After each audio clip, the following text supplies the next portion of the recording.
Salutations, ladies and gentlemen. Welcome to Podcast of Storm. We're Social Awkward Outcast.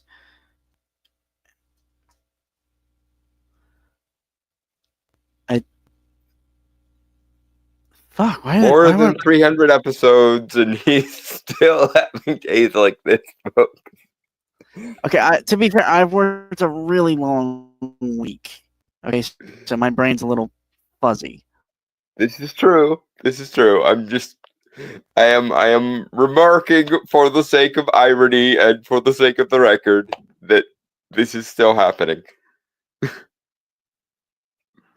Someday we may have a veneer of professionalism, but today is not that day, and tomorrow probably won't be either.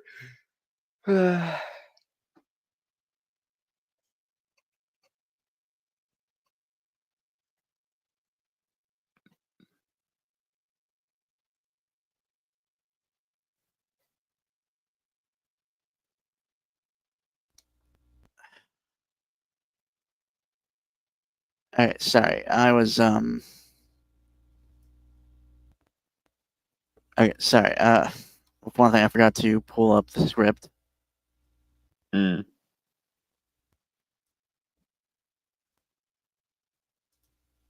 Okay.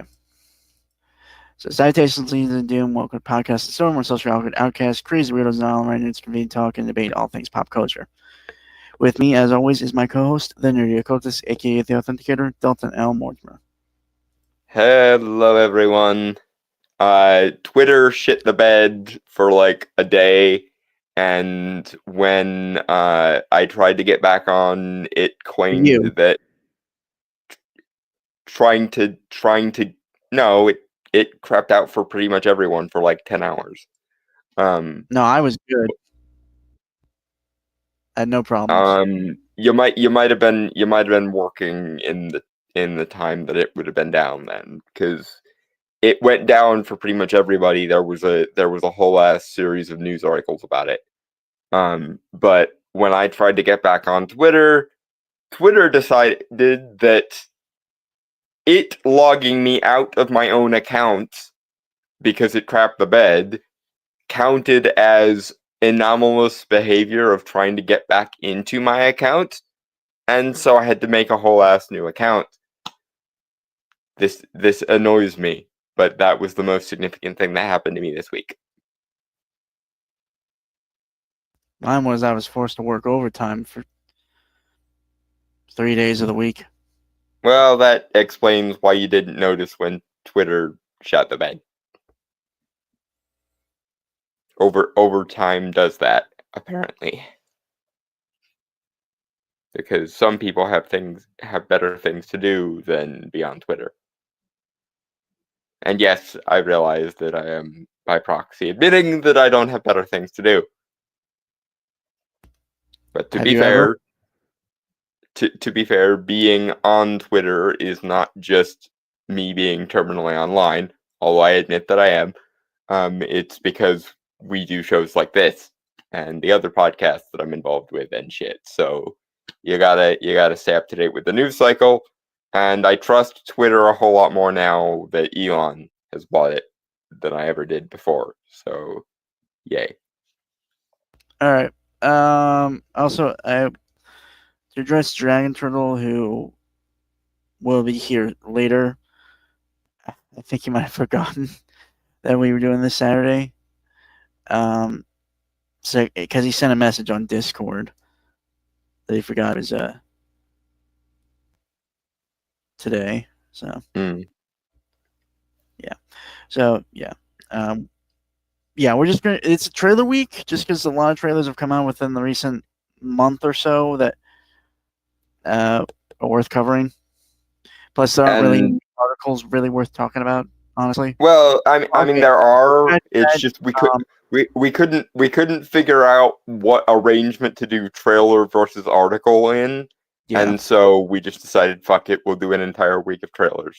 To be fair, we also had there were only like 3 articles that we had, and we had a far more. We had 4 trailers, so it just seemed more. And also, to be fair, a news item happened today that may or may not be worth talking about, depending on how much it actually matters.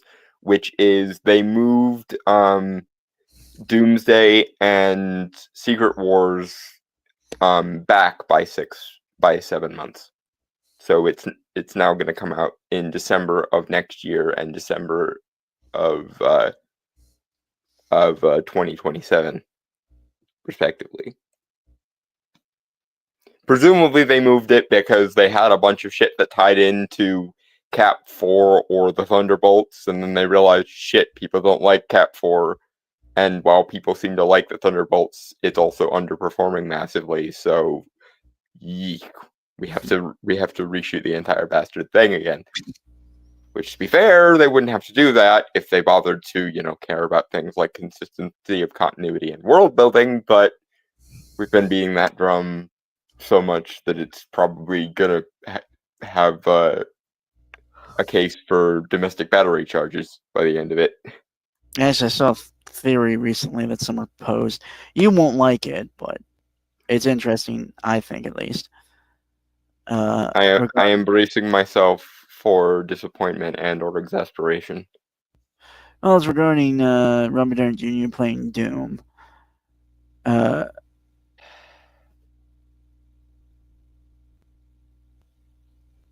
on. Okay, I just thought you had something snarky to say, but all right. No, I just the long sigh was enough. Everyone already knows my feelings on why the fuck isn't Doom after the checks notes 4th try. Why the fuck can't they just do Doom as Doom? God damn it. So it's regarding, well, it's based on a scene from Endgame. So again, you can take a sigh if you so wish. Okay. Where Howard, there was like someone. Okay, again, I only saw it like maybe a week or so ago, so my memory is not as fresh with it. But made mention that when he meets his father in the past, in the 60s, Tony, that his wife is, what is it? Close to term, I believe, was it? Right. Okay, fair enough. But someone made the mention that it didn't line up timeline-wise, and even Tony looked a bit confused, given the time. Granted, it's not like they cared that much about the details in Endgame. That's one of the reasons I despise Endgame, but that's not here. Let me finish. So the theory was that they had a child, Howard and Maria, but the child passed. And going along with the actual comics origin of Tony Stark, he was adopted. And thus, his kind of his actual origin, like his actual blood ties are unknown because he was raised by the Starks. So he could, in theory, be a bastard baby from Latveria. Oh, joy.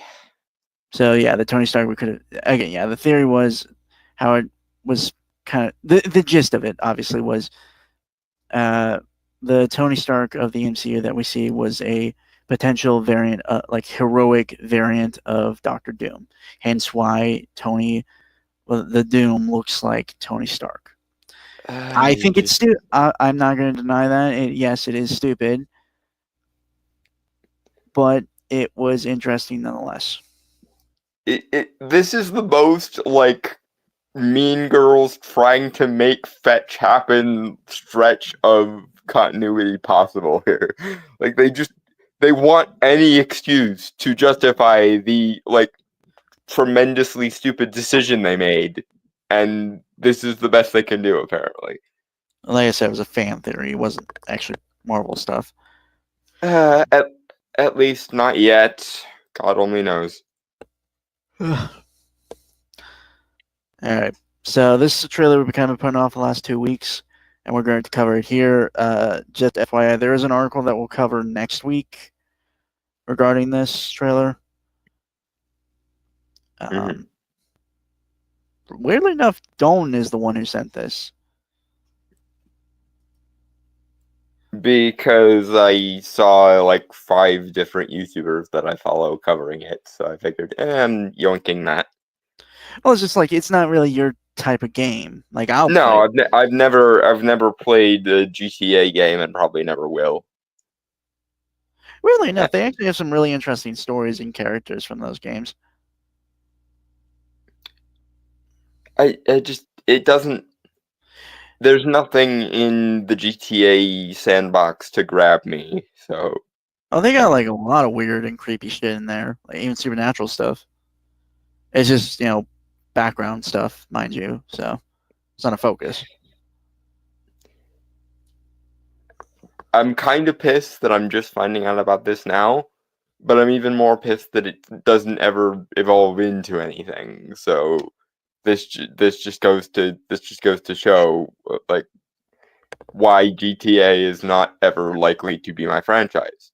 If they ever do like a video game adaptation of Daniel Faust or Dresden Files or Sandman Slim or any of the urban fantasy noirs that I do like, it probably would be relatively similar to a GTA format, just with magic, especially if it's Daniel. Right. But GTA by itself appears to just not be my thing. Yeah. This is Grand Theft Auto 6, the second trailer. I know we didn't cover the first one before. Again, to be fair, the only time I ever played GTA was GTA 4 when I was younger, and I never really finished it. To be fair, I've never really finished a video game, like full honesty, except like Call of Duty, but those are usually pretty easy to finish. So, yeah. It's returning to Vice City, which is basically like the Rockstar or the GTA. Yeah, Rockstar, because a lot of their games interconnect in some form or fashion. The ones that aren't like licensed IPs, like they're made in house, Yeah. Yeah, Vice City is supposed to be like the Miami. There was a game, obviously GTA Vice City. So it's cool that they do revisit places with like new engines and graphics and stuff and try to update it. So I respect that. They're not just constantly abandoning their. Granted, it's a modern video game, so they probably won't do much service to their previously established canon, but at least they're trying something. You have no idea how Rockstar works, do you? You know what? Don't answer that. I know the answer. But in any case, are there any foodstuffs related to the GTA franchise? I am sure. Again, I'm not like a big GTA guy, so. So just banana. I think I had someone else to say. A lot of people may mention, because a lot of this is like in-game graphics. We don't see like two. It depends, because I'm not sure, because depending on how it looks, you can see some gameplay, but it's almost difficult to tell. which kind of impressive, to be fair. Mm-hmm.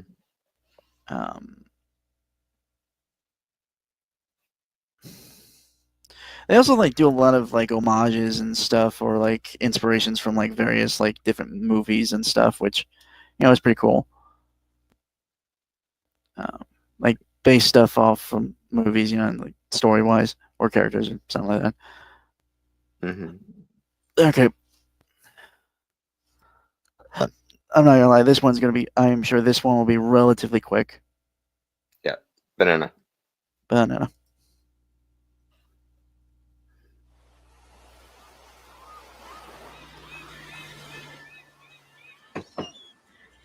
What you doing up there?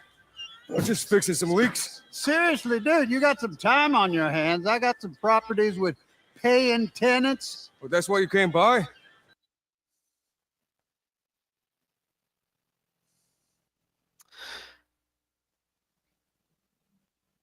I am realizing the frame I paused on, and Dalton, are you okay? He's not that cute.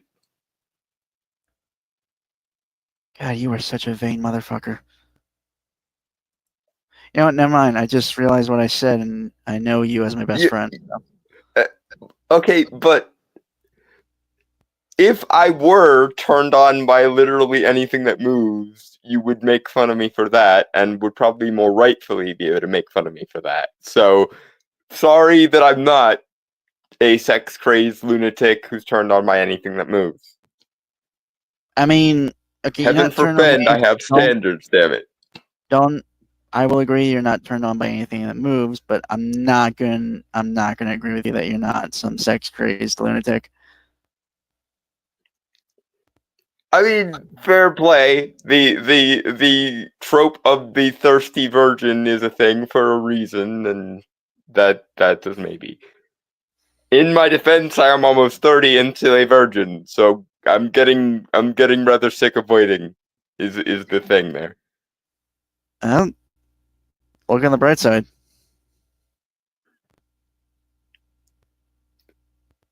Usually, people who say that then propose what the bright side is. What is the bright side that you were referring to?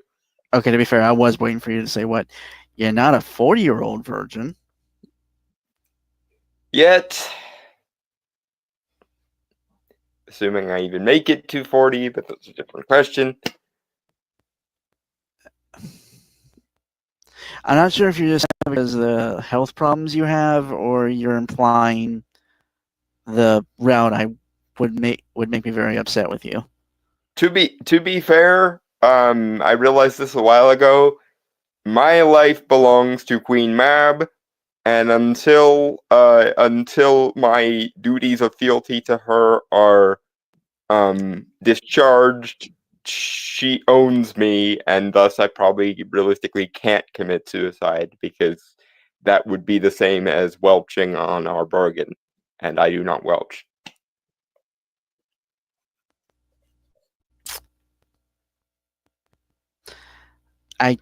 Okay, I don't know what to say to that, so we're gonna move on.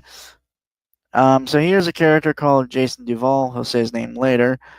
Born in Vice City. I believe I remember the story I heard about him, like the backstory. He was in the military.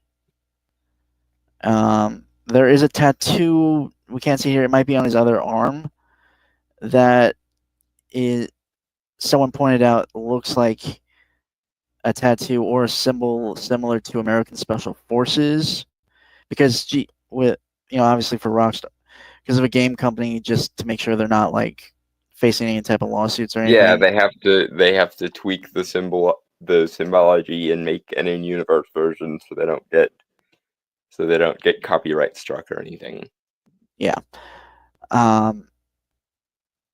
So that's interesting, because there are several characters Rockstar has done, even like in the GTA series, that are former soldiers. The most notable that comes to my mind, which is from the GTA 4 game I played, which was Niko Bellic, who was involved in the Yugoslavia wars. Okay, that's where that name is from. My first thought there was that is a really interesting sounding name. My second thought was, where in all the fuck is that from? Again, it's been a long time. I believe he's he's he's Baltic, or at least in the region of the Baltic. Okay, so he's from the Baltic states. That makes his name slightly more sensible. Yeah, weirdly enough, the story of GTA 4 is an extremely dark one. It's not as parody driven as like GTA 5 is, or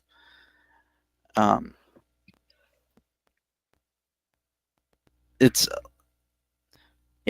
interesting because it's kind of a juxtaposition to the gameplay that is like crazy, bombastic, and zany. But because being able to do over the top criminal shit for the lulz is sort of the whole point of the GTA brand, kind of. Yeah, I know. I'm just saying, like, it's interesting because the story is a lot more deeper, darker, and honestly far more interpersonal and psychological, even. I wonder what the ratio is of GTA players who actually care about the story or just use it as no, believe it or not, there is simulator. a big. No, people like the stories of GTA. Well, that's good. I think just because you're an outsider, just because you're like an outsider looking in, you think it's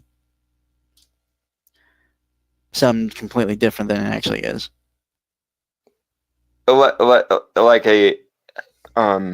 As far as I was aware, the story of GTA is basically just a pretext to set up the criminal shenanigans of whichever game you happen to be playing. So, I mean, yeah, I am definitely coming at this from an outsider perspective. Because base-wise, you're not wrong, but yeah, on the base, you're not wrong. It's just like there's more to it. Again, I just wonder what the ratio is of people who actually care about the story and the dude bros who just use it as a criminality simulator. There are like hundreds of channels that cover GTA lore and analyze characters and stories and make and fan theories of stories. So I find that interesting, but interesting in an almost depressing way, in that we can't get the lore of pick a geek franchise taken seriously, but the GTA lore is the one that gets like mainstream credibility. I find that both interesting and depressing at the same time. Okay, I might have exaggerated with hundreds, but there's a good deal of channels that do that. I think. Well, again, I do think that there's a lot of effort put into the lore and stories of GTA. Again, just because I'm not faulting. I think part of my misconceptions might have been because the people I've met who have played GTA have been the most stereotypical basic bitch dude bros imaginable. Like you know the kind of quote unquote gamer I'm talking about, the ones that play whatever Call of Duty there is, whatever Madden there is, and GTA, and that's pretty much it. I'm aware. Yeah. Yeah, that might be part of my misconception here, because most of the people I have met who have been hardcore GTA fans have been the sorts of dude bros who buy basically those three game franchises and nothing the fuck else. Uno? Yep. Banana.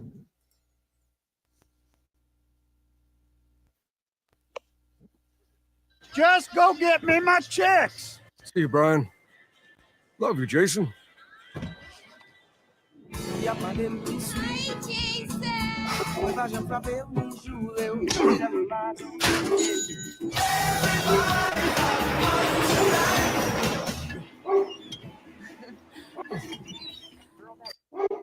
Yeah, I think if we had any Floridian men on this stream, they can confirm whether or not this looks like it. Somewhere, Anglintine's ears are burning.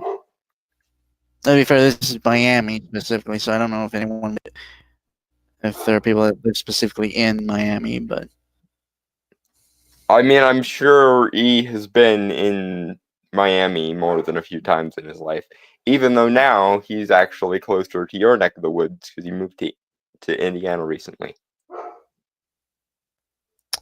thank you for saying that on a live stream, Dalton.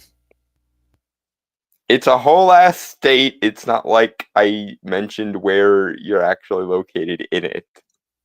I just don't like people knowing that I live in that state specifically.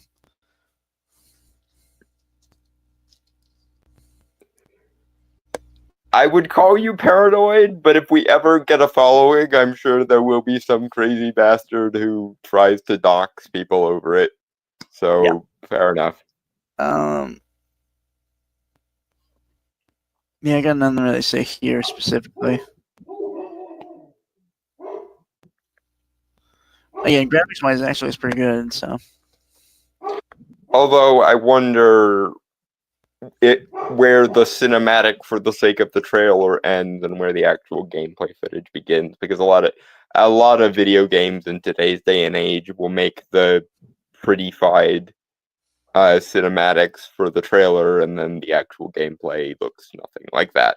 actually, Rockstar doesn't really do that. They always try to do the game footage. Usually, they try to keep when they do trailers, they do use mostly like the cinematics for the game specifically, with some intercutting of the gameplay footage. It's just more often than not they're both used in the same engine, so they look fairly similar.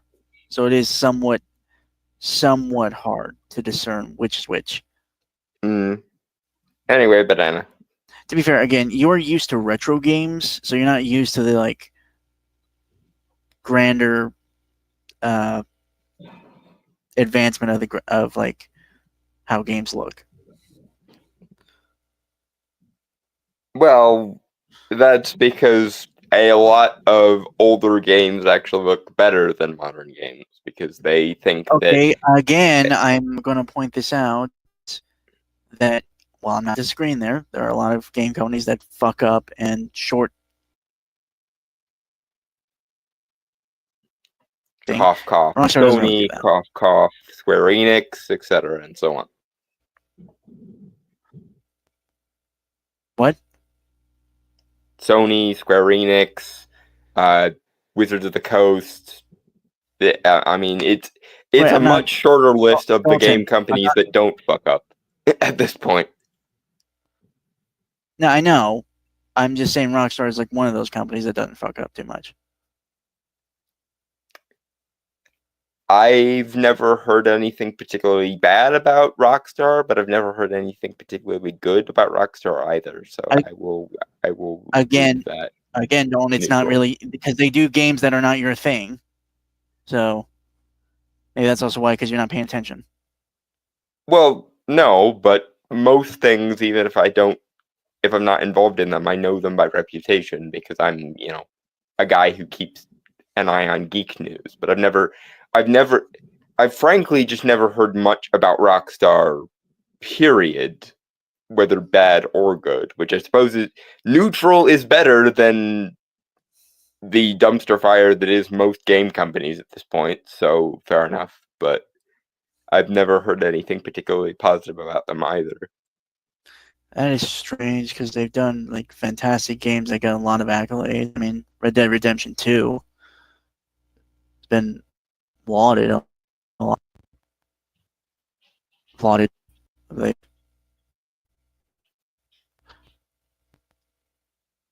Anyway. Banana.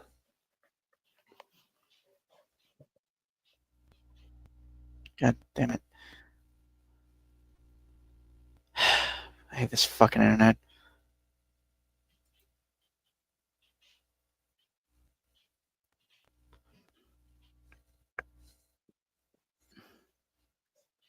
You see me? Yes, you're still here. All right. Banana. Banana.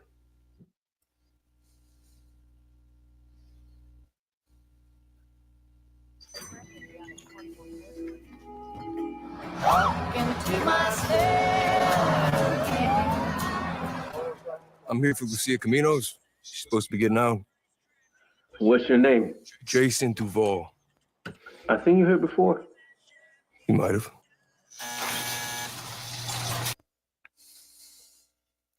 Bonnie and Clyde situation, which isn't, I think it's really been done actually in the Rockstar game, to my knowledge. That surprises me.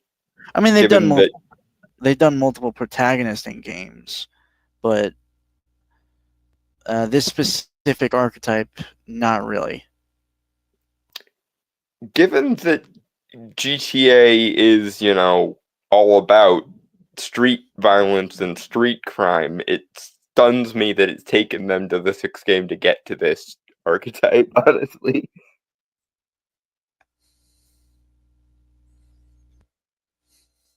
I wonder if they're going to address any of the events that happen in GTA Vice City. I mean, if they care enough about the continuity to remember, I can't see why they wouldn't. I mean, they made... Jesus Christ. You're still here. They are... No, I know. I'm just... Your attitude. I have a very low opinion of modern day gaming studios, dudes, because I know. Like, fool me just because, once, again, you shame. don't know.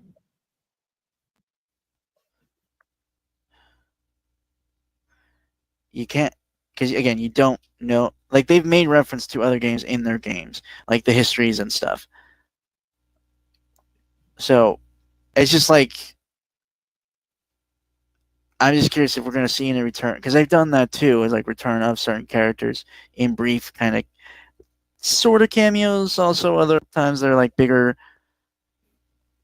But I'm just curious if they're, because they did that with GTA 5 as well. So I'm curious how they're going to do it. Because this. Mhm. Because if it is following the same timeline as our world, this happens in 2026. Because that's when it's supposed to come out, right? Mhm. And Vice City, the original game, God, when did that come out? Hold on. Was that the...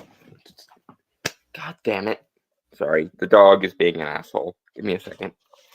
Ragnar, no.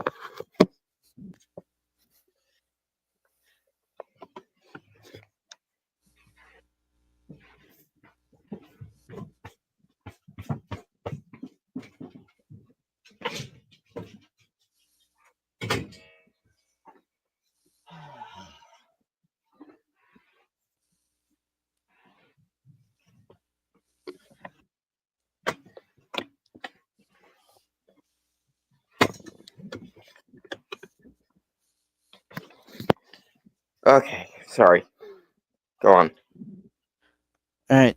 So Vice City came out in 2022. No, 2002. Sorry. I was gonna say, isn't that like the second or third one? Okay, but the setting of the game is set in 1986. Okay. So, hold on.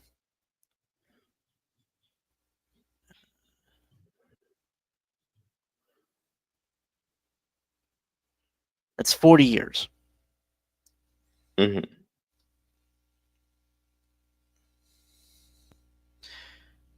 And more or less the story of Vice City is very similar to like Scarface or something. Okay. So again, I'm just curious if they're going to reference it because they literally have a mission.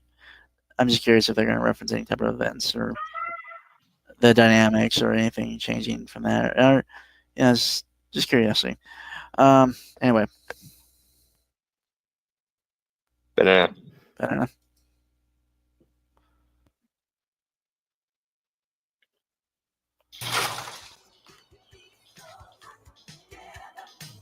Hey, Hey, We happened to be at the same party. heads above your heads now! you stay. I remember in the time The new beginnings. with me.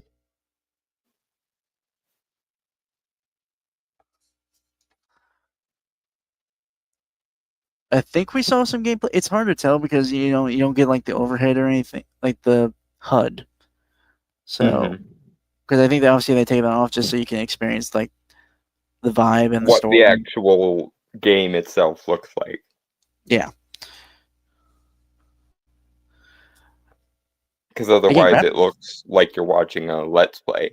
Not that that's necessarily a bad thing. Honestly, I'm waiting for game studios to just start paying Let's Players to do the game footage for them at this point. Yeah, because that feels a little more authentic than like those scripted things you've seen before. Yeah, not to mention the aforementioned, we blow an entire blockbuster movie's worth money on the cinematics, and then the gameplay doesn't look anything like it. Thing that happens a lot. Yeah. Banana. All right. News, isn't it?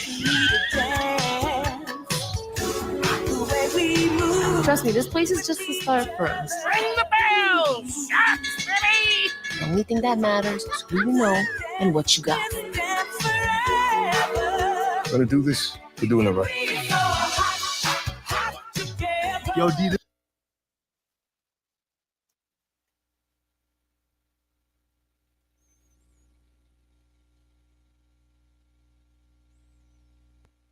Honestly, if I wasn't aware this was a game, it feels like a movie trailer.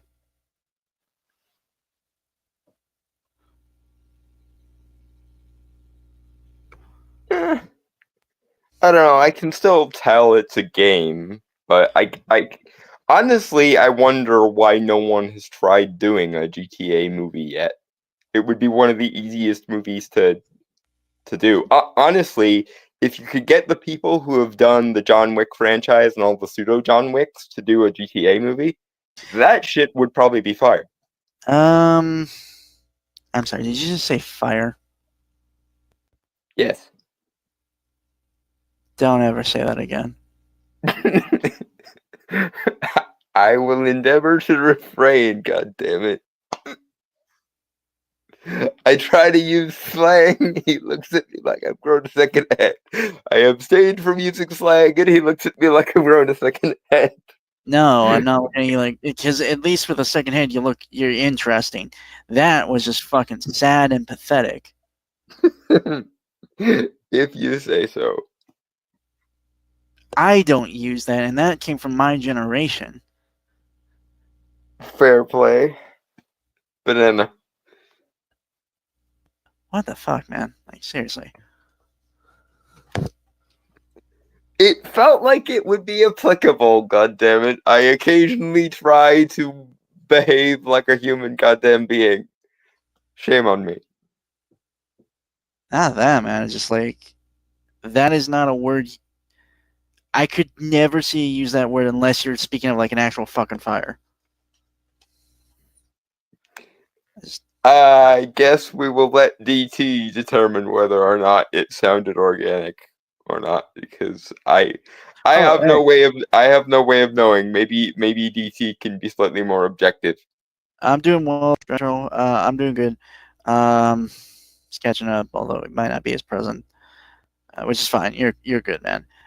Yeah, when you get to the point in the stream we were just talking about, please weigh in on my slang usage and whether or not it should be haram from this point forward.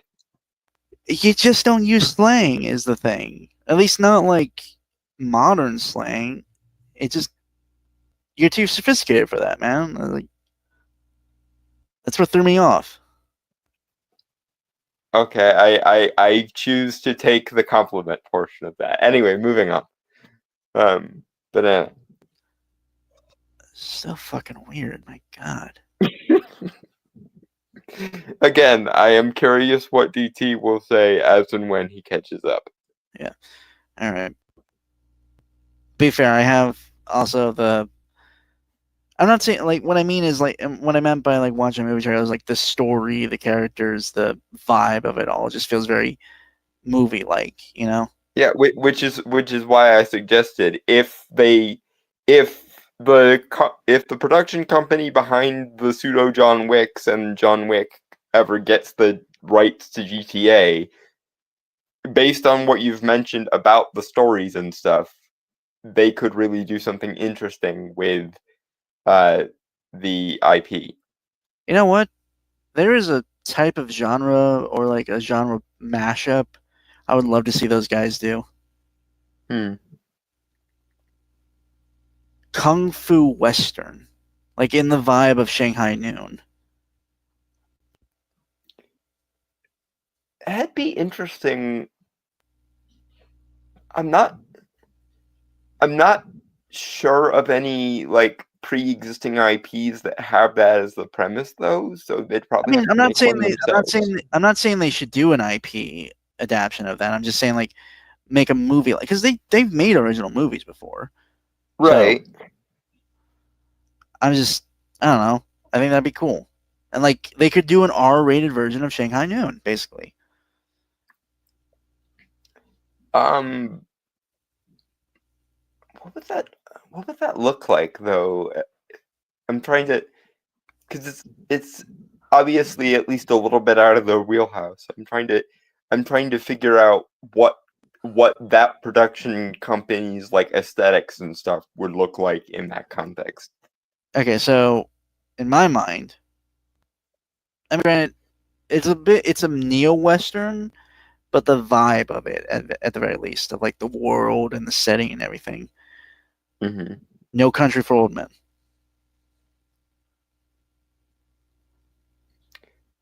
Their version of that would be interesting. And maybe mix like, God, what is like a, what was I thinking of? Like, what is like the classic action, like kung fu action movie I'm thinking of? Was it like Tower of the Dragon? No. It's a movie where Bruce Lee and Chuck Norris fight in the Roman Colosseum ruins. I know the movie you mean, but its title escapes me. I've only ever seen that scene, by the way. I've never seen the actual. And weirdly enough, I had the tapes of those movies growing up. If anyone remembers VHS. Yeah, which tells you how long ago this was, because the VHS format still existed. I miss VHSs though, honestly. I miss DVDs.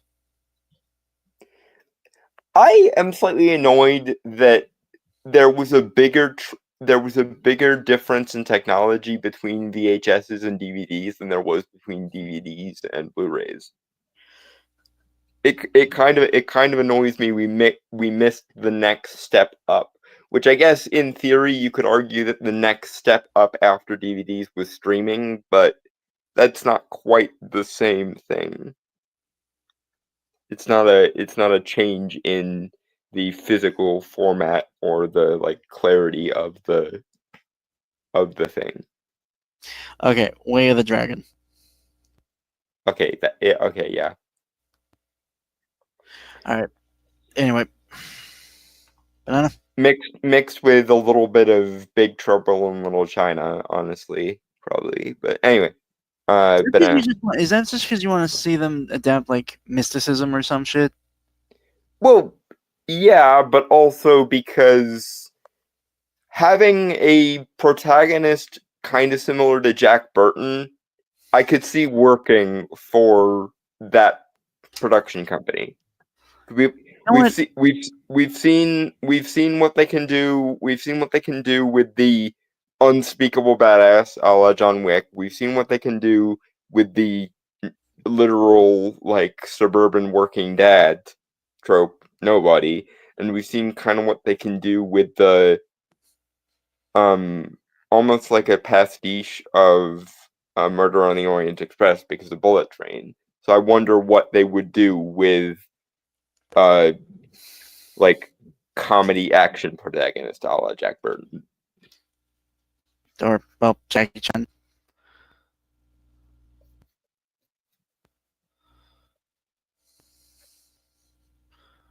Am I wrong in that regard? Or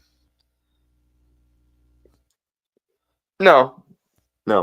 Anyway, Banana. I'm gonna be honest, I thought we would have been done with this trailer like 15 minutes? Surprised. Because it ended up expanding out because you kept GTA explaining me. Well, to be fair, I feel like you needed the context to understand this better. Anyway, Banana. And so don't act like you don't do that with me and certain stuff. No, I'm not. I in no way was I trying to imply that I don't do that. I was just explaining that's what made this take probably 3 times longer than it otherwise would have because you GTA explained me. Fair. Actually, you know what? I actually would like to see a video game in the style of like No Country for Old Men. Very interesting. Especially if they threw in a little bit of Brokeback Mountain. He's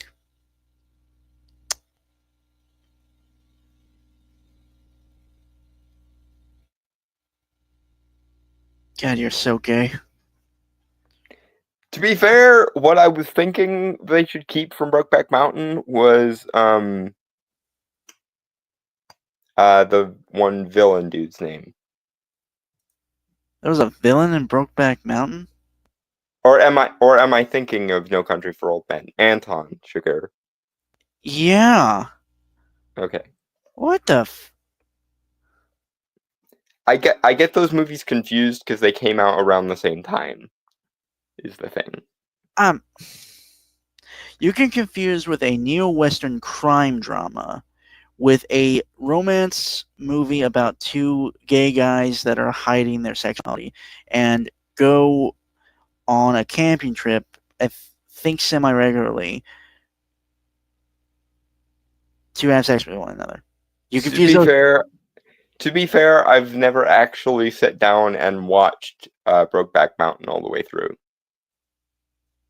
That surprises me. Because you were expecting...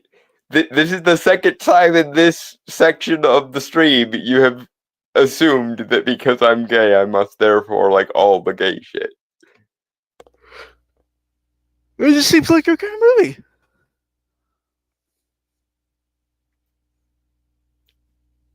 I've seen a lot of clips of it, and I've never seen anything in the clips of it that I've seen that drew my attention. To be fair, there aren't really a lot of really good gay movies. It is part of the problem. Yeah, like that's fair. there's gay romance novels that I like a lot, and I would love to see a world in which they could get Okay, see you like later. movie adaptations, but there aren't really a lot of good gay movies. Okay. See you later, Giant Turtle. You're good. You don't have to apologize. Yeah. You can always come back later. Okay. Since you brought them up, I think when I was younger, I accidentally read a gay romance novel. Okay, that's interesting. What? I am curious what the story is now. Okay, to be fair, it's not whatever smut you would probably be reading, mind you. Fair. Yeah. Although I'm not sure most of the things I read can't qualify as smut. Don, I know you. anything you read, I would say, is qualitatively smut in some form or fashion.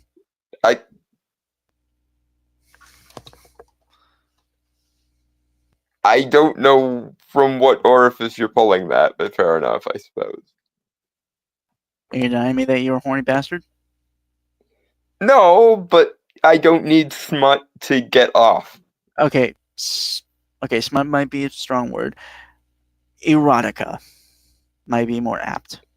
Again, most of the stuff I read is closer to a romance novel than it is erotica.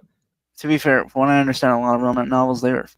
Yeah, that's- no, they can get there on occasion, but most of the stuff I've read don't, because most of the stuff I read that's gay romance novels features either guys in high school or guys in college, because you know me, I love my nerd and jock fall for each other story. So that's usually the enough. repeating motif that I go for. Yeah, God, what was... I don't remember the name, but the story I remember, kind of.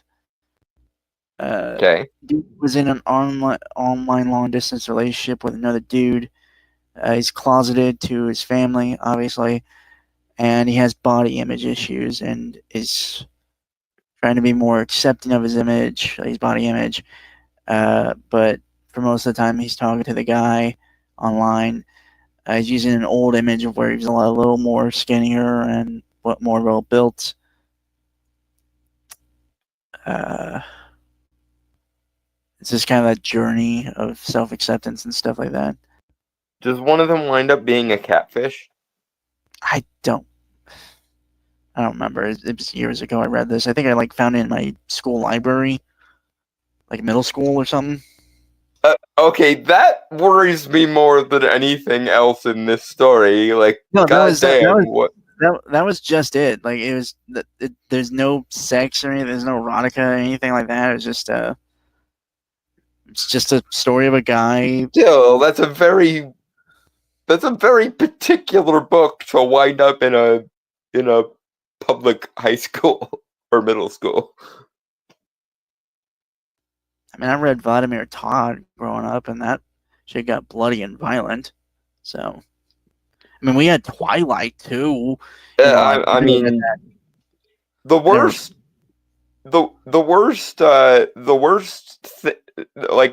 in terms of graphicness thing that I remember us having in our school library was Stephen King books. I didn't actually read them until later in life, though. But yeah, we had a couple Stephen King books in our library. I think we had It, and I think we might have also had The Shining in our school library. But that's about it. Yeah, just those. To be fair, I grew up in a rural, middle of nowhere town in middle of nowhere Pennsylvania that time essentially forgot. But so that might be the slight difference. Well, then also my generation started to be more, how to say, we got more horny, I think.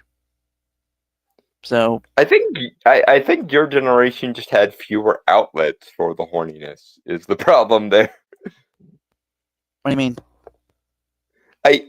I think one of the reasons why so many Zoomers, and no, I'm not calling you a typical Zoomer or anything. I'm just saying your generation seems to have gotten drawn into like romance fiction and erotica because the IRL dating scene is so fucked now that people need the wish fulfillment escapism more. Yeah, no, that's pretty fair and apt. That is a weird tangent. Yep. Banana. Fuck my neck. Ah. If we ever meet up IRL, I am giving you a massage just so that I no longer have to worry about you hurting yourself constantly. I'm fine. Like, God, yesterday when I was working on the line, I pulled my fucking shoulder, and now for some reason the pain's in my fucking neck. Mm.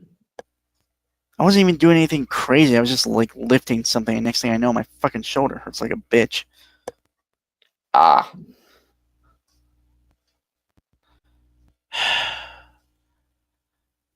Working this job for a year now, I'm finally starting to feel the effects of it. Mm.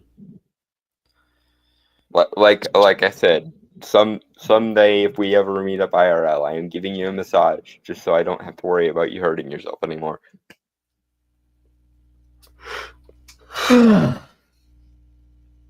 Anyway, banana. Yeah. Yo, D, this full effect? And they got your name, address, they got everything. Us cops, we gotta protect each other. You and me, bro. We got this. We got it.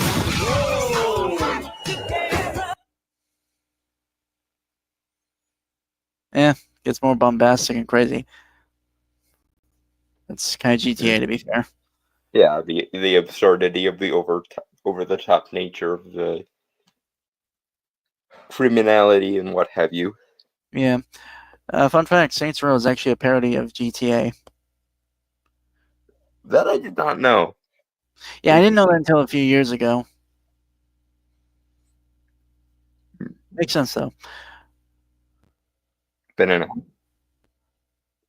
I was,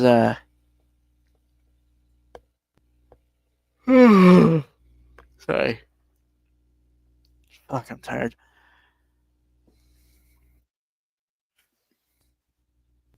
But,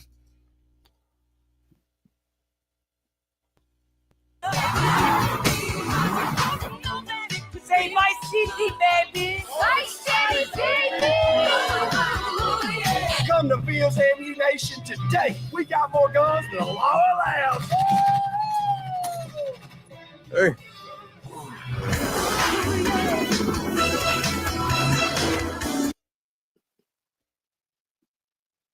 that's very American.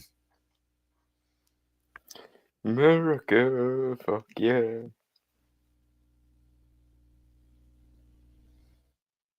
Banana. Oh, we should have done that. Fuck, we're stupid. What? Well, I don't know. Okay, maybe not here. Like, I was just like, when you said America, fuck yeah, we probably could have done that. I know it's Yeah, not related, but there are cases where we probably could have used that. And yeah, no, this could have worked for that. But anyway, banana. yeah.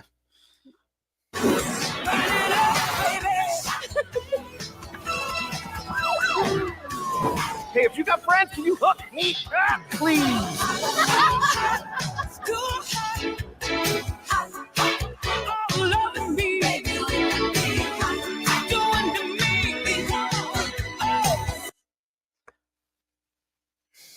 May 26, 2026.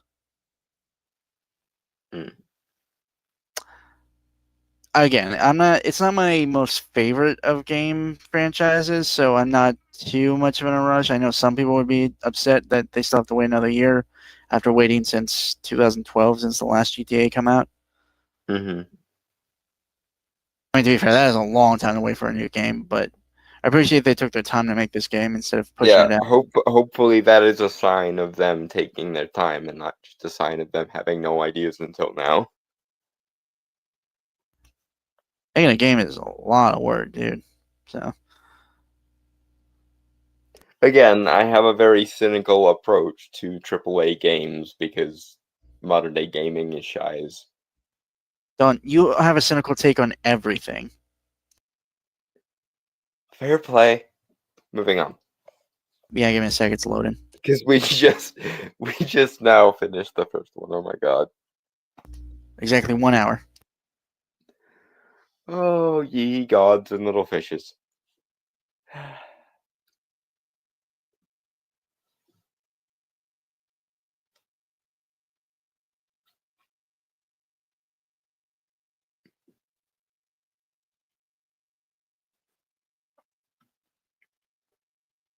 I'm glad we decided to move the articles to next week because we would never ever get done if we didn't. Oh god.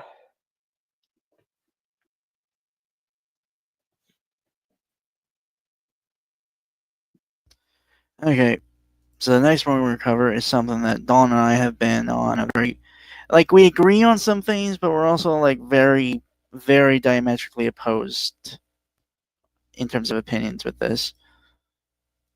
hmm The official But- trailer for Superman. That's what makes this show worth tuning into sometimes when we autistically micromanage each other's bullshit. Right. Yeah, so official trailer for Superman came out, I believe it was it last week or was it this week? I want to say it was last week, but I could be wrong. Hold on, I'll check. Time is warped lately. Okay, 10 days. It came out 10 days ago. Okay. So 2 weeks. Okay. Okay. Apple pie again. Yeah, give me a sec. Fuck.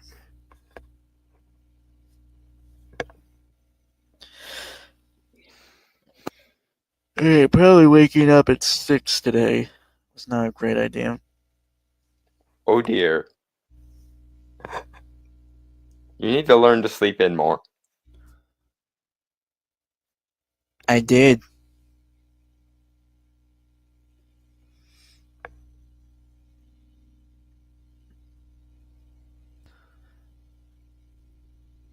We have very different definitions of the term sleeping in.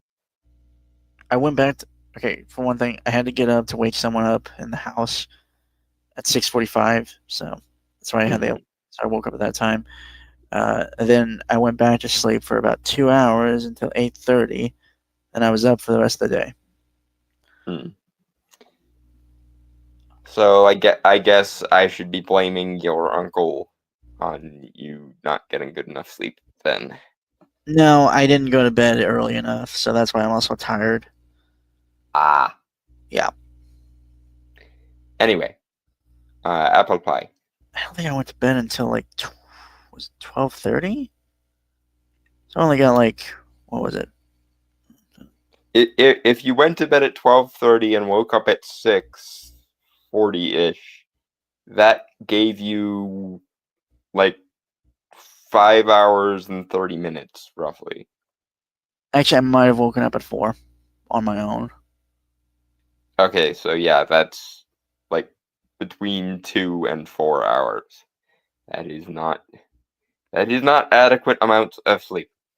I've worked on less, to be fair. Yeah, but it's not a good idea. Trust fair, me, I experimented with sleep deprivation hard when I was in college. It is not your friend. To be fair, I did that while I was still in high school or even middle school, and I took naps during school. So Ah. I guess it does help if you're the type of person for whom taking naps is a thing. I can't make naps work for me. They fuck up my I sleep can't make them schedule. work honestly, I can't even make them work anymore for me now, unless I'm like, honestly, car rides help, kinda. But The motion, probably. Yep. it's weird because I also get motion sick too. Anyway, apple pie. Yeah, you. For full disclosure, Dawn and I have had discussions about this trailer like once or twice in the couple weeks. We'll go into more detail on it as we get to the parts of the trailer that make me increasingly less optimistic about it. You were never optimistic with this to begin with, so. I tried. James Gunn kept like making stupid mistakes over and over and over again. Don't act like this. Don't act like this one is my fault. This is at least partially James Gunn's fault. No, I'm not. And or Warner Brothers' fault for Okay. making him announce things too early. I apologize for yelling. What I was going to say was I'm not disagreeing with you on that. Fully commit that. I fully agree with you on that, to be fair. James Gunn specifically. WB, because I feel like they're kind of pushing a little too much. Yeah, Warner Brothers has demonstrated a storied history of being able to screw with their own IPs. So Yeah.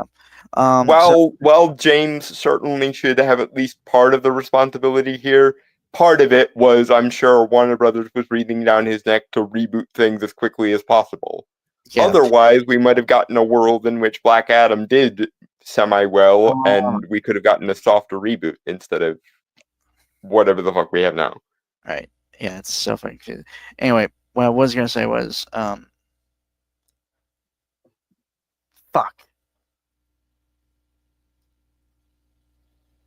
God damn it, I lost it.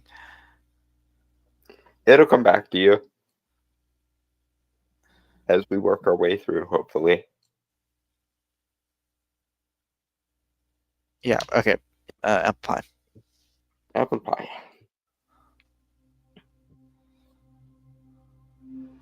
Are you being serious right now? Yeah. You'd let me interview you as Superman. Sure. Okay, I have questions Let's do on it, this. Cronkite. Hold on.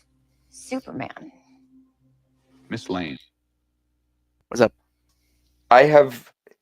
This scene confused me before it even got to the parts of the trailer that I actively didn't like. Because, like, I don't even like the concept of the secret identity all that much, but this seems to be really cutting it fine here. Like, how does Clark expect this to not tip Lois off, for one thing, and shame on Lois for not immediately going, aha, he told on himself? Dalton, hold on. I think she already knows. I think that's what the implication here is. Okay, I didn't get that vibe at all. I assumed that Clark posed this as some sort of hypothetical, and Lois just kind of humored him and ran with it. I thought that was what we were supposed to be taking from this. Which I'm fine if she does know, because, like I said, there's no love lost for me with the gimmick of the secret identity. So I think honestly the issue is most adaptations of the release, because I think comics for the most part get it right, is that there's no one knows how to handle the secret identity really well. No. And while I would prefer that they try harder, because that's always my answer whenever anyone struggles with a conceit of an IP, is you need to try harder because it's a skill issue. That being said, I would rather have them hand wave away the secret identity than have them fuck it up. So, if they can't deal with the secret identity, then I'd rather they hand wave it than actively screw around with it. I'm gonna be honest, man. I don't think that's possible for Superman. True, which is why it inevitably winds up in this kind of middle ground where I'm not even sure where they're going with it. But to be fair, this is not a problem unique to this version either. The Snyderverse also definitely had this problem. I think the Snyderverse actually had this problem significantly more so than this movie probably will. Yeah. Also, I mean, the problem's not even here. though Henry, being the GOAT, demonstrated that it can actually work in real life. Henry is just awesome. Oh, God damn it. Okay. Yeah. Moving on. Banana. Or apple pie. Unless you had another thing to say, or you remember the thing you were going to say earlier. No, I don't remember what I was going to say earlier, but I'm going to bring up something later when it becomes more prevalent, but I think you can kind of feel the chemistry between the actors already, and also Corn Sweat, like voice-wise and stuff, is actually doing pretty good.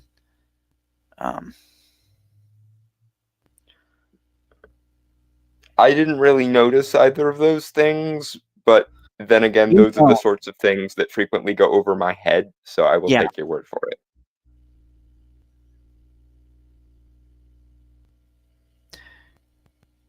Yeah, you never notice this stuff. Okay. Let's not act like there aren't things that go straight over your head that I end up having to point out to you. So it's fair.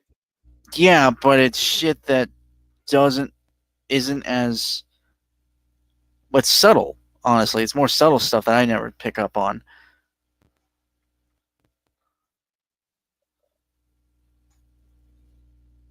This is pretty overt, I'll be fully honest. Again, maybe it's just because I have a touch of autism, but I didn't notice this. So this is one of those things that you're capable of noticing that I am missing.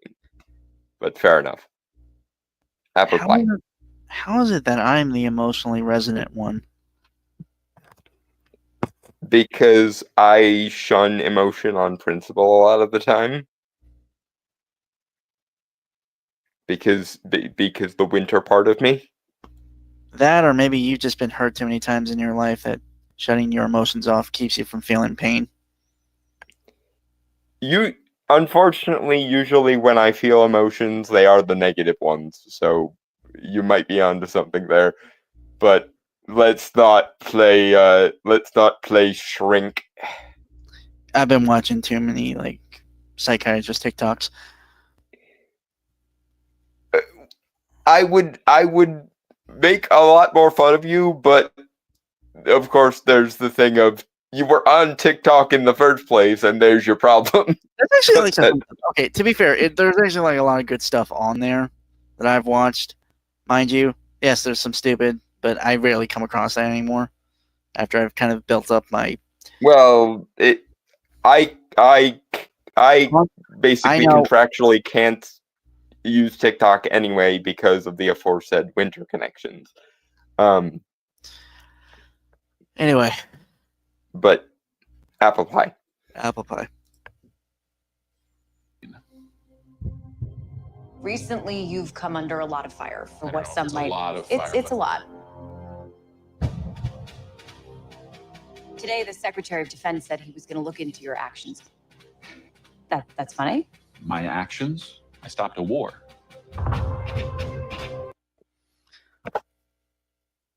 Okay. Okay, I think this is where you and I disagree. This is the beginning of my criticisms here. I worry, maybe too much, but I have seen this problem happen many times now. I worry that they're going to try and turn Superman into a politician. I don't. I think reaching. Which the reason I might have caught that more than you did in this particular case is because that's the problem that modern day writers of the comic seem to be falling into. And I could see a world in which James fell into the same problem. I still think you're reaching. The long and the short of it is Brainstormer and I have both ranted on many occasions about how Superman's definition of good is not really a political definition of good. And so having Superman take positions on politics, especially geopolitics, is kind of a wrong move to begin with. I don't think that's what's happening here, Dalton. I think you're seeing something that isn't there. Because how I've interpreted this scene, again, granted, this is my own personal, how I've watched this trailer, right? So take it with a grain of salt. Mm-hmm. How I see it as, and it'll be more as we go on in the trailer. So I'll bring up the points when it becomes prevalent, mind you. But I don't think it's him being a politician because, well, okay, let's start with the basis of what is a war? Just on general principle. From what should be Superman's perspective, the part of a war that he should be stopping is a lot of people dying. Which, if Right. that's the route they go, then okay. But Well, how, I still can think I- it's teetering on the edge of something it shouldn't be.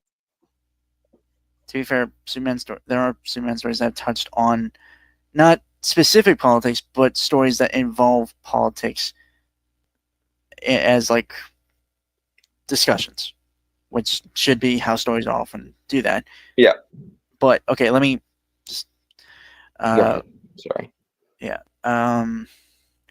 Everyone else seems to be talking more about politics and like how his actions come across as political, when that's not his intention at all.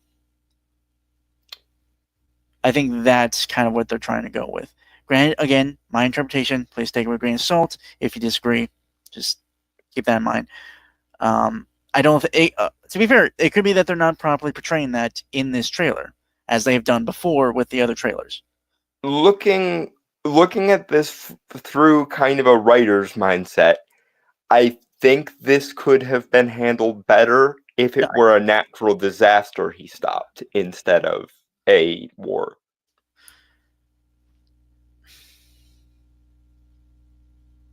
I see your reasoning, and I'm Because not. then you can still have the media doing what the media inevitably does because they're dirty smear merchant bastards, but that would make it much more clear cut that Superman doesn't do politics, or at the very least, his definition of good has nothing to do with a political definition of good. I mean, he has stopped wars before, like in comics and stuff. True, but yoinking Hitler notwithstanding, it's usually trying to stop the death tolls and trying to protect civilians from becoming civilian casualties. Is that Which not again might be the route they're going here, but I worry about the focus on the media reaction here. Again, I see your point. I do think, again, I don't agree with your conclusion at this point, but it especially stood out to me, I think, because of the article we covered on the alleged spoilers as well. The Lex Luthor troll farming interdimensional monkeys, and if one of the reasons why I think this trailer hit me wrong, or at least more wrong than it hit you, is because certain aspects of this trailer seem to confirm elements of those spoilers, and good God, that could go so wrong so fast. Again, I'm not seeing that specifically, but that could be just because I am naively optimistic. Which, that's sort of how our dynamic goes. I worry about stuff. He's more optimistic about it. Sometimes I'm wrong and am happy to be wrong, and sometimes I'm right and I feel bad for being right. That's usually how this goes. But again, until we actually see the movie itself, I'm not really going to be super commentative. No, that's not the word.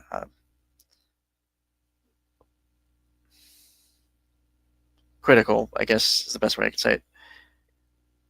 Just because can I please finish my point? Sorry. Thank you. I'm not going to be as critical until I see the full movie itself, because because everything, the last few years, as we've seen with marketing, like trailers and shit, I don't know why they pour so much money into the fucking marketing of these movies, and yet the marketing seems to be fucking they don't know how to do it. It's so fucking stupid, but it could be chopped down to bad trailer editing, mind you, Don. So it could. The reason I am more willing to be more critical is because, as alluded to earlier, we've been seeing the kind of half-baked nature of the new DC basically since the word go.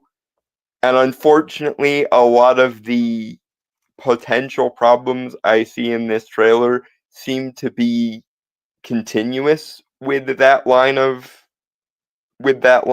mistakes, especially given, like I say, the article we covered a couple weeks ago where the alleged plot was leaked.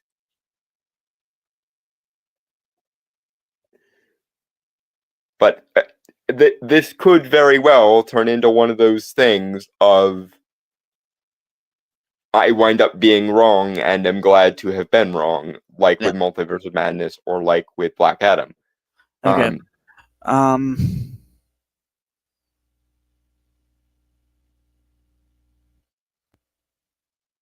Apple pie? Apple pie. Maybe. Not maybe. I did. In effect, you illegally entered a country. This is how you're gonna be? I'm not the one being interviewed, Superman. Did you consult with the president? No. You seemingly acting as a representative of I the wasn't United States will representing cause anybody more except for me. problems around the And world. Okay. One thing. Before we get into that whole mess that it's about to be.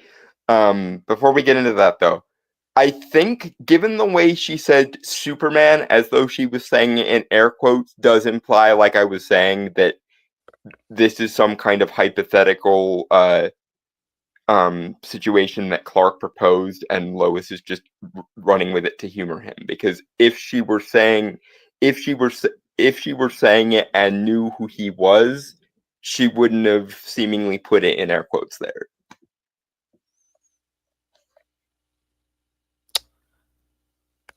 Yeah, if that's the case, then yeah, I do agree with what you said earlier. It's kind of confusing how that's working, but okay. Yeah. Either Lois is being stupid for not having the light bulb come on, or Clark is being really, really risky for no reason. Either that or they edited that line weird in the trailer with how she said Superman, like from another take or something. Because maybe I'm reaching here, but it really does sound like she was saying it in like exasperated air quotes of like quote unquote Superman. Right.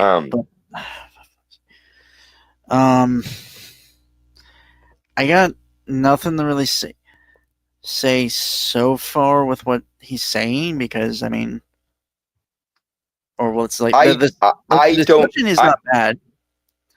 I don't yet. I think it's a little later on in the trailer that it really gets to the point where I'm like, okay, this is. Can I? Sorry, go ahead. When she mentioned the president, it cut to Lex Luthor, which makes me curious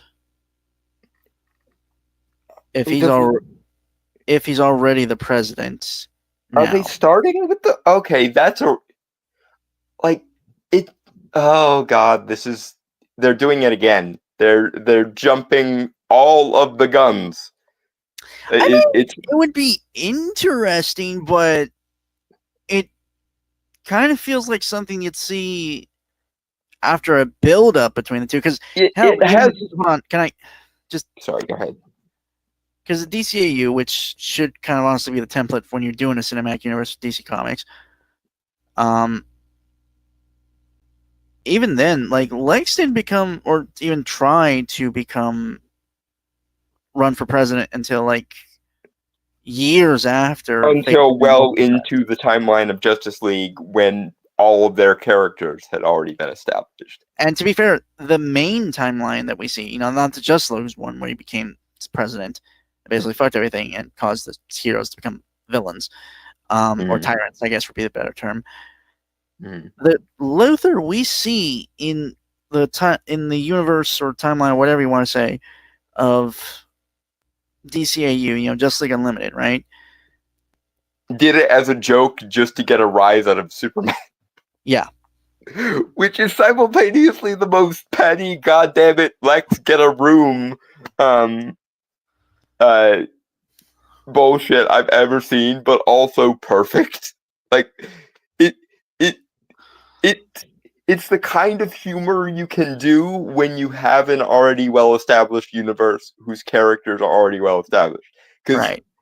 I don't think I'm alone here in saying that scene between Luthor and the Question is one of the greatest scenes of the entire DC animated universe, and that is saying something.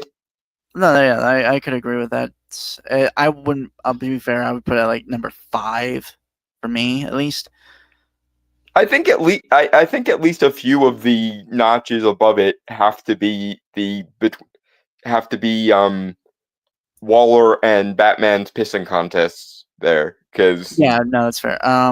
those are just gold, especially given the kind of quasi maternal thing she does later with Terry in the epilogue. Okay, weird one for me. I would say this would be like number 3 in my top 5. With the in Question at 5, and I would say 2 for Waller and Batman. Oh no, it could be 1. It could be 1. Honorable mention at the very least. 3, I'd say would definitely be. Is weird for me. So just this is like how I work, right? My brain. Flash and Ultra Humanite.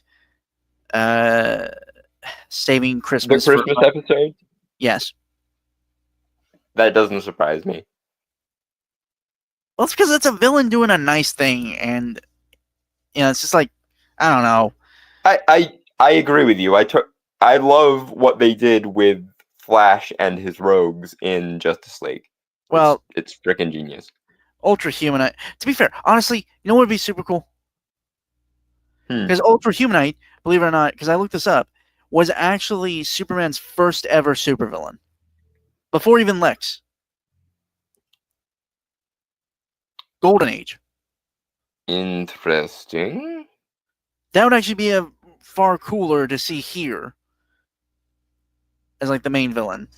It's true. I don't think they're that smart or that well read to pull that trick, but then again, it's James, so maybe on one of his good days he had that idea. I do want to point out, weirdly, some of this. Okay, sorry, this is me being who I am. Like, some scenes look good, like well lit, well shadowed, like color corrected and all that. And yet, scenes like this, like in the open day of, are so washed out looking. No, not washed out. Just they almost look unrendered, or like not fully rendered. Like they look incomplete. Yes. And yeah, I will say like kind of flat and very like which on the one hand I'm willing to cut them some slack because it's the trailer. On the other hand, everyone who's ever made a movie ever, or at least anyone who's ever been successful at making a movie ever, knows if you know you need a shot for the trailer, you render those shots first so that you have them for the trailer.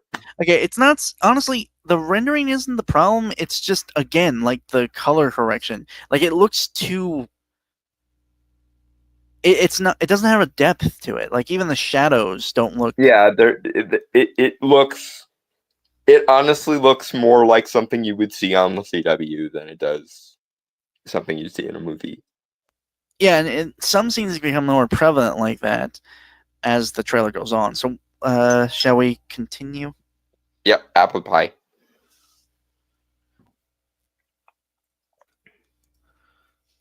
And doing good. I would question myself in the same situation and consider the consequences. People were going to die.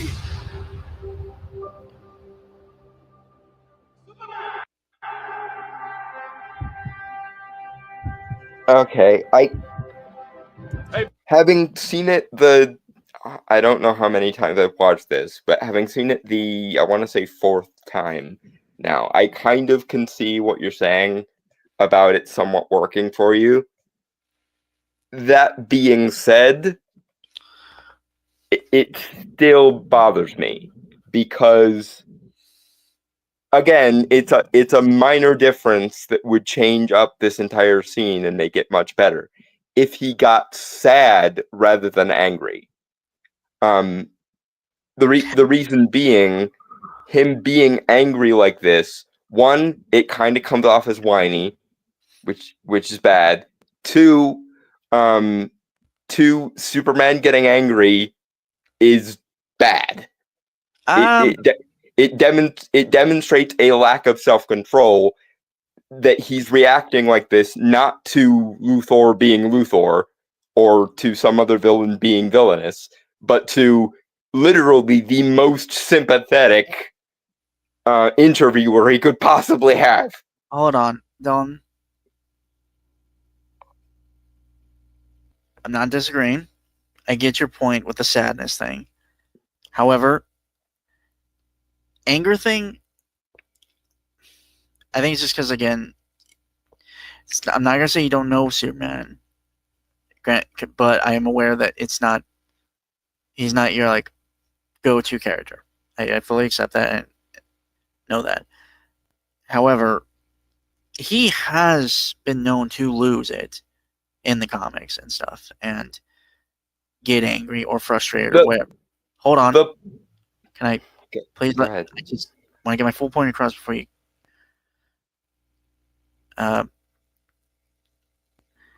Again, I'm not going to disagree that here, yes, it feels off because we're not seeing enough of the self-control. And this is like a Superman who is still relatively new. Not saying that as a defense for him, because honestly, I think it would make more sense if he was, honestly, to a more being in control, but almost to a more debilitating kind of degree than the more general, like, calmness that he would have if he was more experienced. And to kind of close my thing, so you can have the floor. Yeah, it just...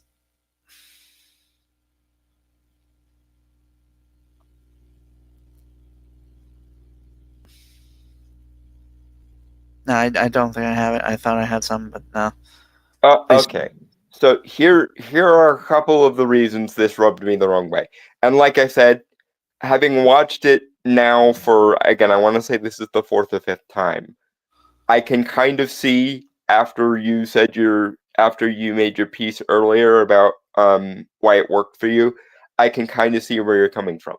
However, my first reaction, and I will stand by my first reaction to at least some degree, was if this is how he's reacting to the most milquetoast mainstream media interview he possibly could, with the interviewer he is the most sympathetic to, it honestly kind of gives me Homelander vibes.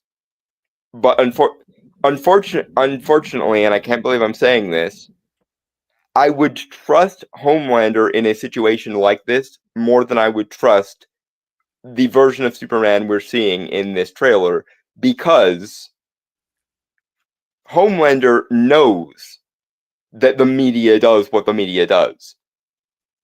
I think this is coming from a place where James is confusing innocence, which is a quality Superman should have generally, and ignorance, which is a quality Superman should not have and cannot afford to have, because, again, this is more related to the why sadness would have been more effective than anger portraying this thing. Superman's anger is a very bad and very dangerous thing if he has a low threshold for self-control because of the world made of cardboard phenomena. The closest analogy to this scene in The Boys would be the scene where Maeve, or is it, no, it's Starlight who records him.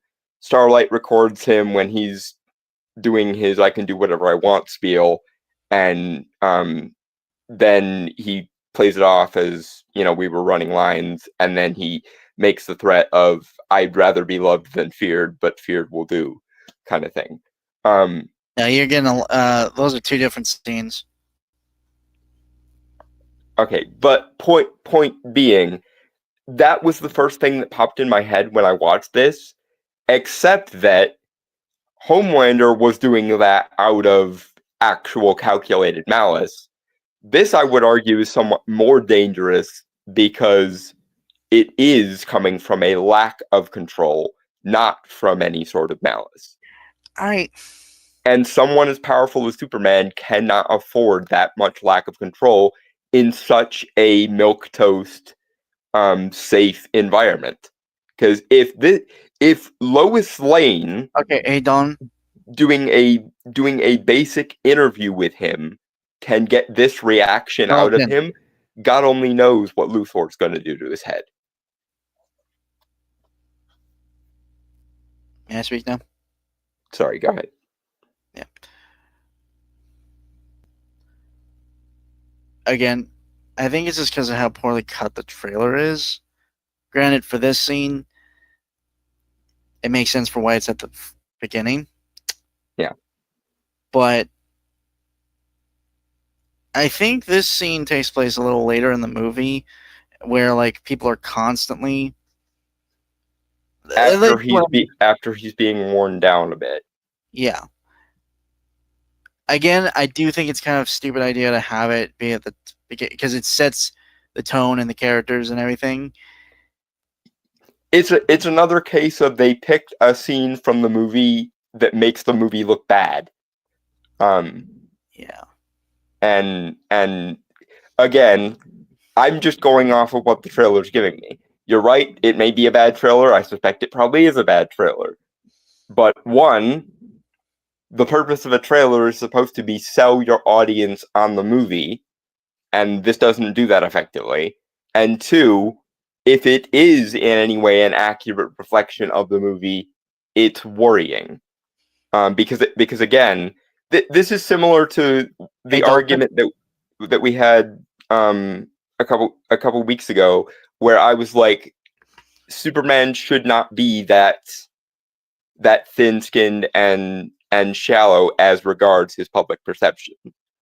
And at least the way this is edited makes it look like he is on a hair trigger due to the way the media is treating him. And that's not something a character like Superman can afford to have. Like, I think I said this to you on Twitter after I watched the trailer. Seeing Superman act this way in this situation, or at least the situation that's implied here, makes me want to side with Luthor, because Luthor's argument is he's too dangerous to have that much power. Granted, Luthor thinks he's a better steward for that power, and Luthor is an idiot, but hey Don, a scene like this makes me more inclined to agree with Luthor about this particular version of Superman than otherwise. I still disagree with you on that, but let's continue. Yep. Apple pie. Buddy, eyes up here.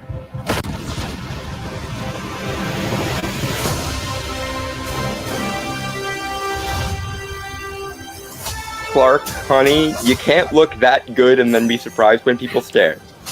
Your choices.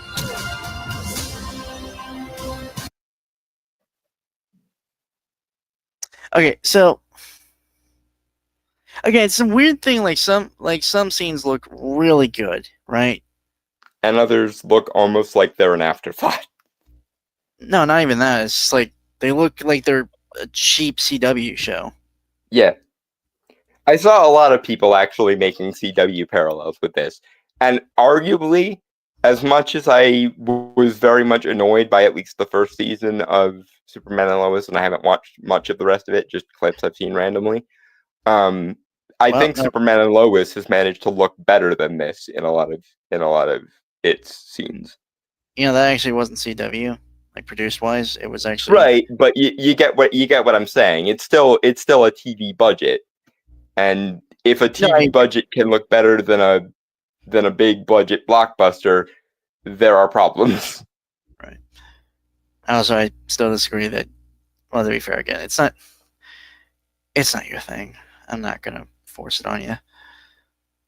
I remember the day we tried to watch it together, kind of like we did with Korra, and I think that's about the closest you've ever come to actually wanting to hit me. was when I was being critical of the way they were handling the boys. Well, overly critical, but yeah. Yeah, it's just weird to me. Like, I don't know, like the scenes with like Luther and the engineer in the Fortress of Solitude. For some reason, it looked so. It clearly looked like a soundstage. Yeah, and that's not a good sign, given that the movie comes out in July. And we're currently sitting in late May. To explain my point, like why I say that, is not so much like you can see the edges of the soundstage or anything like that, but more so that it's just lit and shot like kind of It looks cheap is the problem. It Yeah. looks like hardly any money was spent on it. And given that this is supposed to be a summer blockbuster, arguably maybe even the summer blockbuster, you can't afford to have shots in it that Smallville could outdo. And there are shots in here that Smallville could have easily outdone. Right. Granted, part of the reason why older shows look so much better than modern shows is because the people working on older shows were capable of stylizing things so that a lower budget could still look good. Right. But modern day Hollywood being modern day Hollywood, they can have all the money in the world and still not have the first clue of how to actually use the money that they have at their disposal, which frustrates and flummoxes me sometimes. Right.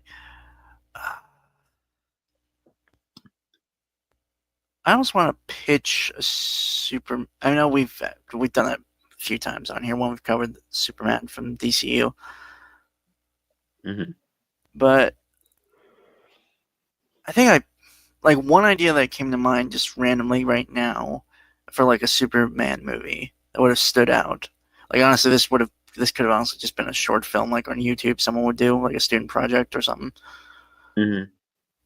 But it's like okay, you're gonna roll your eyes or groan or whatever, Dalton. But base wise, like inspiration wise, not so much writing or anything, just the gimmick. Mhm. Documentary, found footage, similar to like Chronicle. I think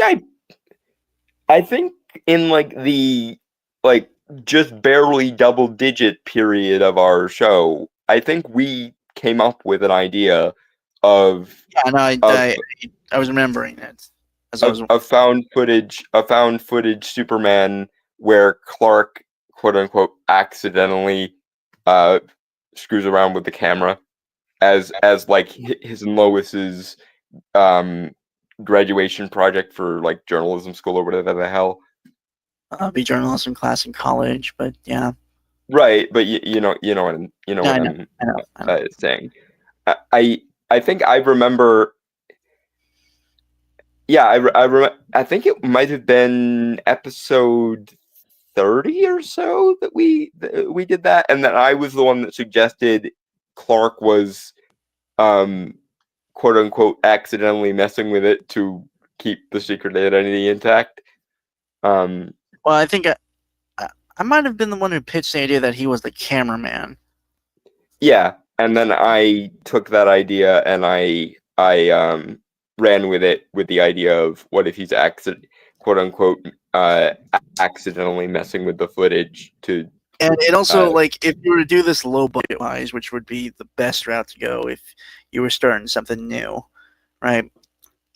Yeah, so that way it doesn't have to make a bastarding $1 billion BBS to No. break even.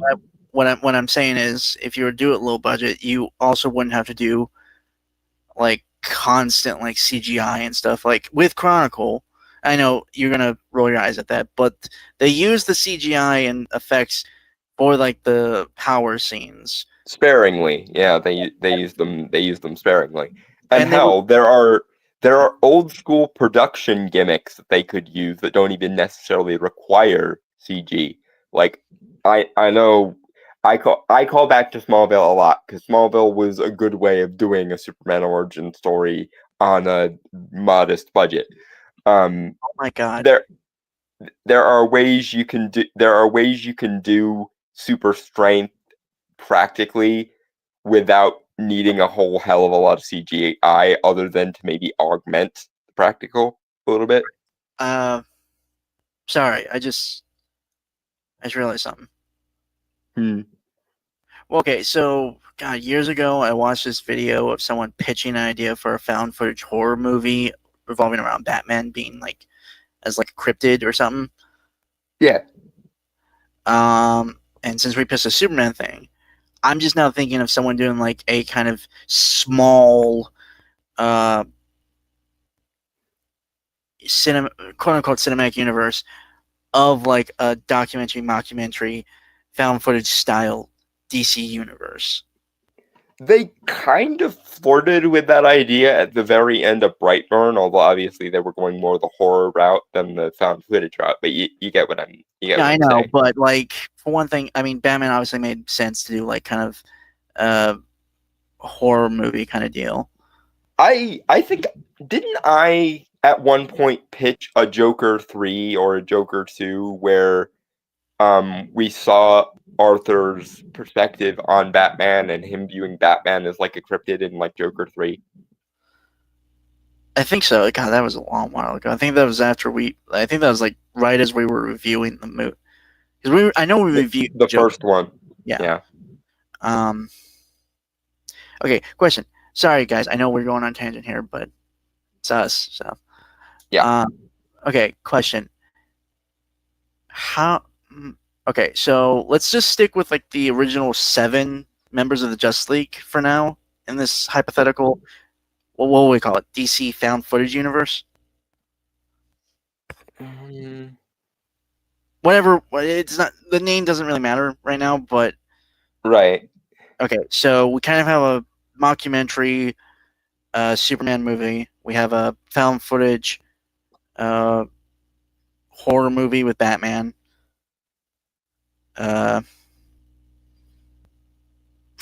Honestly, oh my god, I'm a freaking idiot. Yeah, I should have mentioned this earlier when we were doing the Superman thing. The Superman thing would be even easier to do if you kind of took notes from his Golden Age days, i.e. before Flight. Taller buildings in a single bound, faster than more powerful than a locomotive. Yeah. Yeah. Like when his abilities were kind of a little bit in their infancy still. Oh, fuck. You see why I immediately kicked myself for not mentioning this earlier. That, but also something else. A full-on mockumentary miniseries in the style of like Golden Age news broadcast or something like that. But okay, God, I would have to find it. I don't know if you watched it, but someone there's a guy called Batfeed on YouTube who did a full mockumentary series based on the book series, a book that created a whole universe regarding Batman from 1919 to 1939. Like while it was like in the specific era set there, like it's like a documentary series, right? Mm-hmm.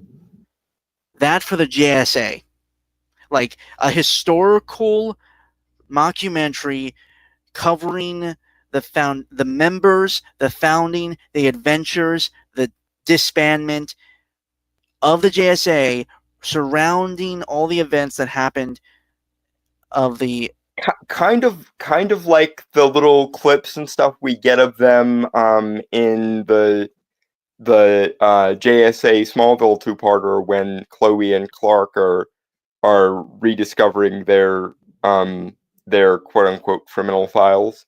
Yes, that. But like, what I mean is like to go a little deeper with it. To be fair, I've not watched a lot of like mockumentaries. I like the series I've watched. Like Basically Can I- doing can I- like a. can Sorry, I go ahead. Go ahead. right? Because I want to get this idea out. I really do. Like where it's like interviews of like people that have, like maybe even some of the older heroes or their kids or family members or whatever, or just historians, like talking about that age of like the golden age of heroism with JSA, and show footage of their like stuff, like similar to like one of the History Channel series. Right. I think there might be a way we could do one better. Mhm. Instead of having it be a specific documentary about them, imagine if we had Lois Lane or some other news personalities of the DC universe basically doing with the JSA what Mike Wallace used to do, or Edward R. Murrow during the Red Scare. So like Newsnight interviews or Newsnight coverage of events that were big in JSA comics or what have you, but from the perspective of newscasters, and then like a compilation of all those news segments. So kind of similar to New Frontier. I don't remember a lot of New Frontier, but I think I know what you mean. It did play well, specifically in the comics, they had a lot of like TV broadcasts and stuff, or Dark Knight Rises, if you also want to, something like that. I understand what you're saying. Obviously, I'm just trying to find like qualitative. Yeah, but especially if we keep the Golden Age period gimmick, it would be like, have you seen Late Night with the Devil? Yeah, I know what you're talking about. Yeah, and how that was kind of a 70s pastiche. Yeah.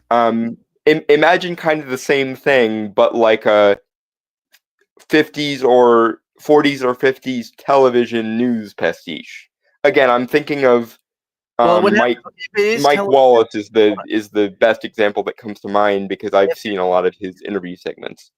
If it is 50s, it would be black and white, obviously, and the because before then it would have just been radio. Like it would have just been radio broadcast, which honestly isn't a bad idea for like a podcast or like a audio drama idea. Well, I was gonna say audio drama.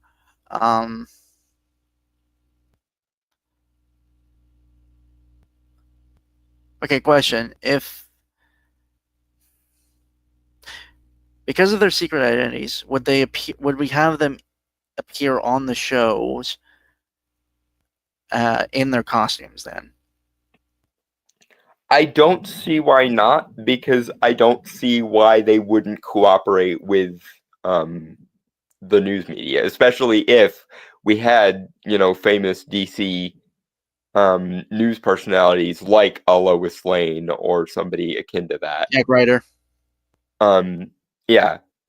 But in like a 50s era, again, Mike Wallace is the one that springs most readily to mind. Edward R. Murrow is another example of the kind of long form news interviews they used to do. Which, why the fuck don't we still do that? I hate the way modern news is edited and how it's always commentary on stuff that allegedly happened and not actual analysis or actual news exposés anymore and shit.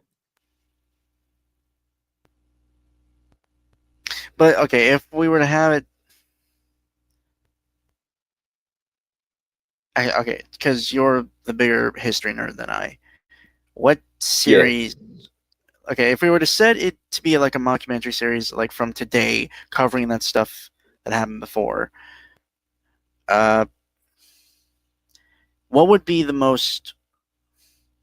one that would be like the basis, like comparison wise, that would make the most sense?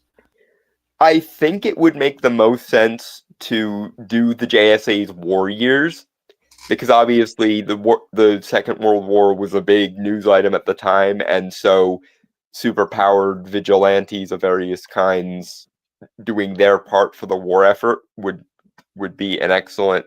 Oh, Would be. I just thought to Go ahead. explain the comics, right?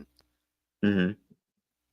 Propaganda pieces, because I mean, with Captain America, those comics were made, and U.S. soldiers read those before going into battle too. So like they were shipped to them. Or alternatively, if again, kind of going back to the news interviews idea, if they were like pro-war puff pieces, like if we're doing the JSA's contribution to the war, then you could have different news networks. I don't know why that word left my brain for a second. Doing like puff pieces on the various members of the JSA, because they're trying to make people optimistic about the war effort and stuff. Which that would be really interesting when you consider kind of the fact that, especially in the Golden Age, and you can even tie in to some of the like later contribution retrospectives to the Golden Age, like James Robinson's run and stuff. But given the origin stories and the kinds of origin stories the JSA members have, it would be interesting to see not only an interview with those characters, but also the interviewers kind of trying to frame things either positively or negatively based on how they think the public would react. In particular, obviously, the first thing that popped into my head, because I'm me, was during the 50s, being Christian was a lot more of a central part of Americana. So how are they going to react to Dr. Fate, who gets his powers from, or who learned magic at the knee of a being who literally shares the name of a Babylonian deity, Nabu? Especially with all the Egyptian or pseudo-Egyptian Ankh imagery and stuff. Because on the one hand, they're going to want to say positive things about him because he's integral to the war effort, but on the other hand, the average news interviewer at the time is going to be trying to speak for Joe and Jane Public, who are going to be a little bit put off by the fact that the U.S. government basically has a sorcerer on file, and that sorcerer is explicitly not Christian. I also like interview, like again, specifically, kind of like certain, because okay, let's say we do like a series, right? Instead of like a documentary movie, just so we can dedicate time to both like the individual members and also the news stories that involve them and stuff. Yeah. Like what if every episode of the specific characters opened on, like similar to The Incredibles, like the first one? Yes. Okay. Yeah, I know exactly what you mean. Yeah. Yeah, like those interviews where like we get a sense of their characters and stuff. I freaking loved those. Incredibles was so far ahead of its time for when it came out. Seriously. Funny enough, it actually did like spy superhero stuff a lot better than like some stuff that are just trying to be basically James Bond, but with like minimal capes and boots. Yeah, and on that note, speaking of stuff like that, calling also back to the way Smallville kind of did it, we can have, similar to Incredibles, what if after the war, the public starts to turn against the JSA because they don't feel the patriotic need for them anymore, and then you get something equivalent to Mr. Incredible saving a guy and turns out that guy wanted to commit suicide, and so you ruined his suicide attempt instead of saving his life. I still can't believe that a kids movie got away with that. I also still don't think that is that is legal at all. But that's neither here nor there. Well, I think it was a civil case rather than a criminal one. No, I still think that's not really possible suit to be made, though. Is the thing. No, I can definitely see either grievous bodily harm because of the injuries he ended up with, or like wrongful interference, or even something as simple as erroneous vigilantism kind of thing. I think what we were supposed to take from that is that one guy filed the civil case, and that resulted in a flood of similar cases because the court of public opinion started to turn against them, and that's when the government got involved. I was also like, again, maybe taking inspiration from like the New Frontier, because they also explain that why like the JSA be a thing, and then the Justice League started to be a thing as well. So I don't remember the specifics, mind you, but something similar to that, like revolving. Because again, you can also kind of mix the politics at the time that were changing in the view of the public and America as a culture and stuff like that, and yeah, kind of combine, with like the early episodes, if we're doing this as a series, would be more positive because it's trying to be like Americana war propaganda stuff. I would also like to think. Sorry.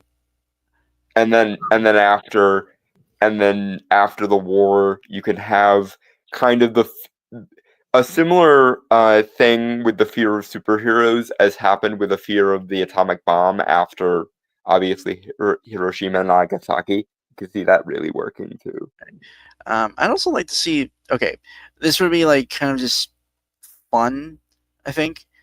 But interviews from like people that had served with the JSA or were saved by the JSA. Or hell, even some of their significant others. Like I could see again, calling back to Dr. Fate, because that's where my heart is. I could see them bringing on Enza at some point. Still look young, right? If we want to keep that. Yeah. Okay. Mm-hmm. Red Tornado. Abigail Hunkel. Right, yeah, the original Red Tornado, rather than the air elemental that's in the robot body.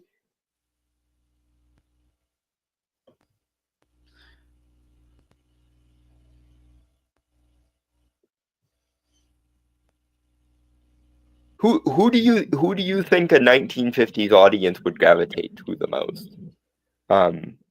1950s. Okay. Okay, so original members of the JSA. I'm looking that up real quick, just so. Because let's say we're nixing like the Trinity, because I know they were members of the JSA, but not in. But you'd rather see them in a Silver Age style rather than a Golden Age one. So the members that are specific to the JSA. So you've got Wildcat, Alan Scott. Original members. It's loading. Give me a sec. Fucking internet. Oh, is a slow bitch.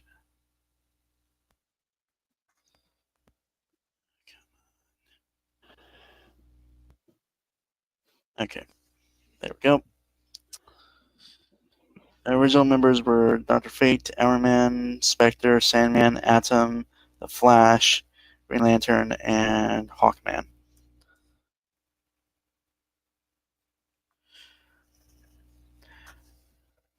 I either want to say The Flash or Green Lantern.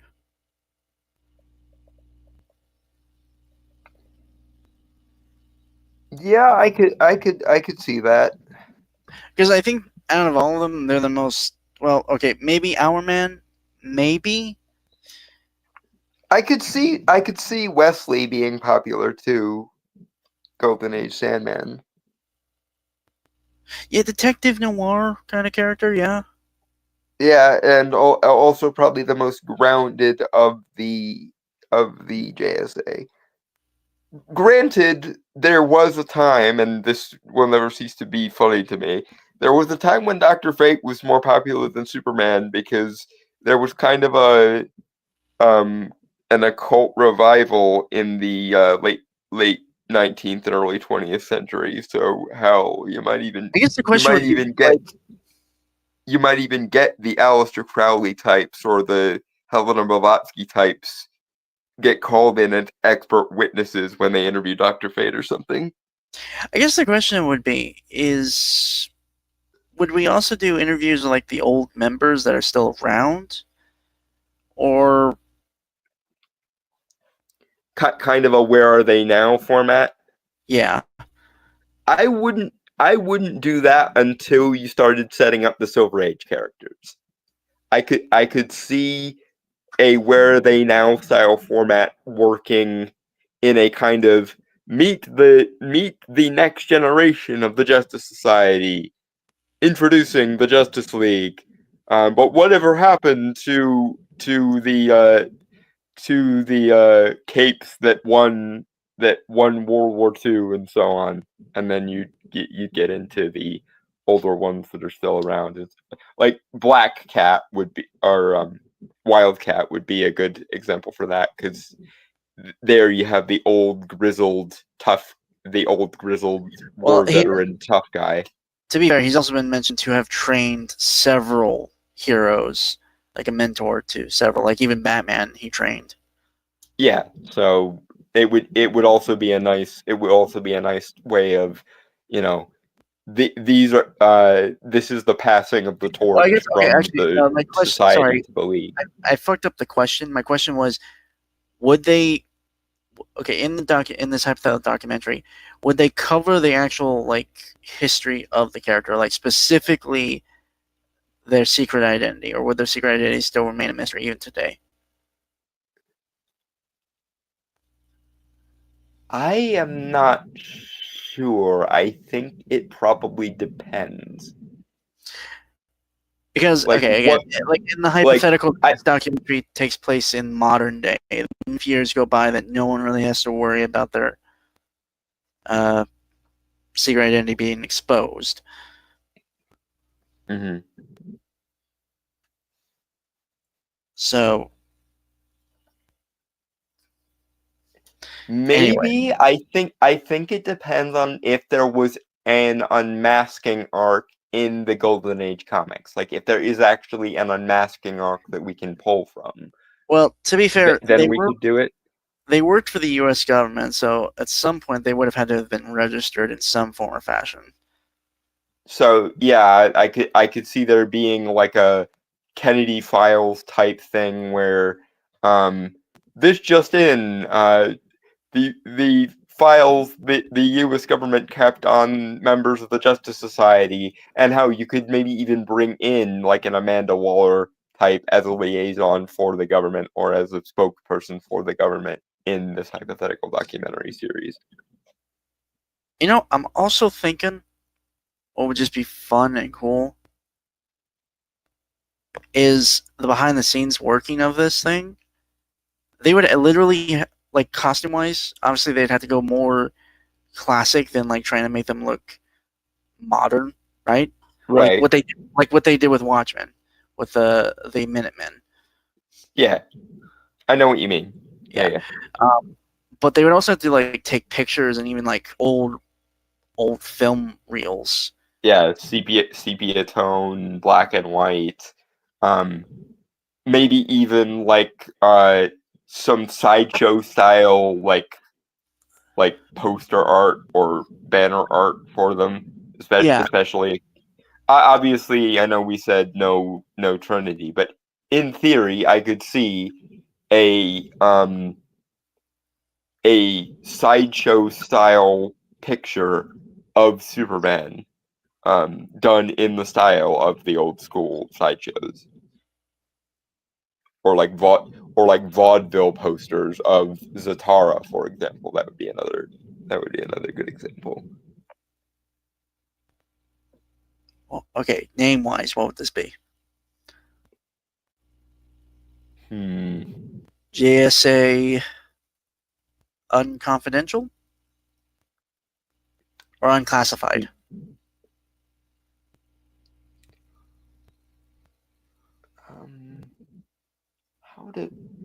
There's got to be a word for like news clip compilation things, and I'm not like the name of it is not coming to my brain.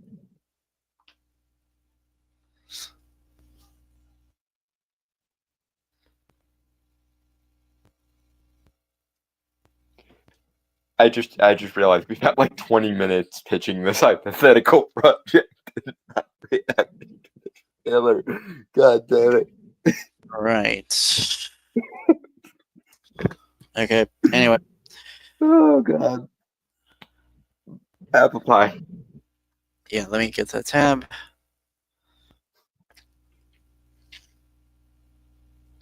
I'll send you some old school news interviews on Twitter, too, because honestly, I kind of want to do something with this idea now. Okay. We'll talk later. All right, apple pie. Apple pie. Your actions. That's what makes you who you are.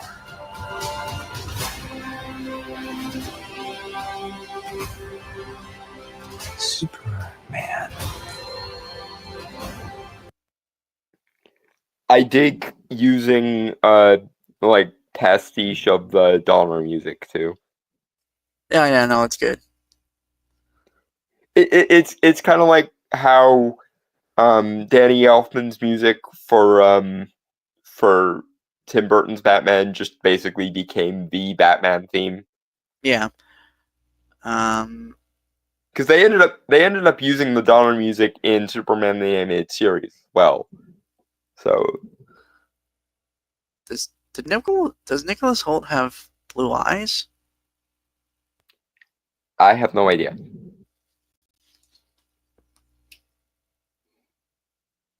Hold on.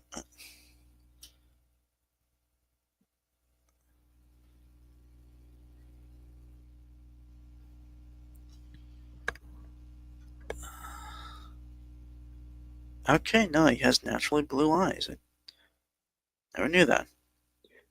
They do look kind of. I don't know if they've been touched up or something, but like they do. I wouldn't have been surprised if he didn't have blue eyes and it turned out he was just wearing color change contacts.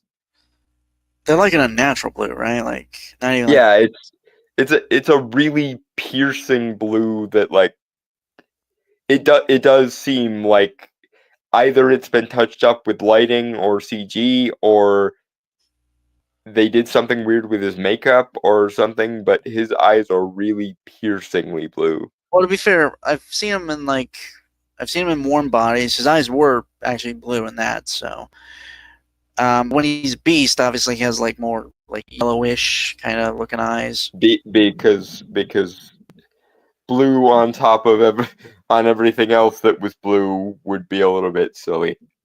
Yeah. Well, also bestial transformation. So yeah. Yeah. Apple pie. Could also be a color grading. Mm-hmm. Yeah. But everyone's putting in the effort to make these, like, actors are putting in work. I respect that. Yeah. I hope it paid off. Yeah. Apple pie. Yep. He's not a man. He's an it. He's somehow become the focal point of the entire world's conversation. I will not accept that. I mean, that line works well for Lex because, Lex. Yeah. Wow. David Cornsworth also has blue eyes. Which, I mean, not that I'm hyper pedantic about Clark's eye color or anything, but I think that works. Yeah, no, he has blue eyes. I think Tom Welling had green, didn't he? I'm pretty sure. I don't know. Then again, Tom Welling was so hot, I was not looking at his eyes most of the time, but that's...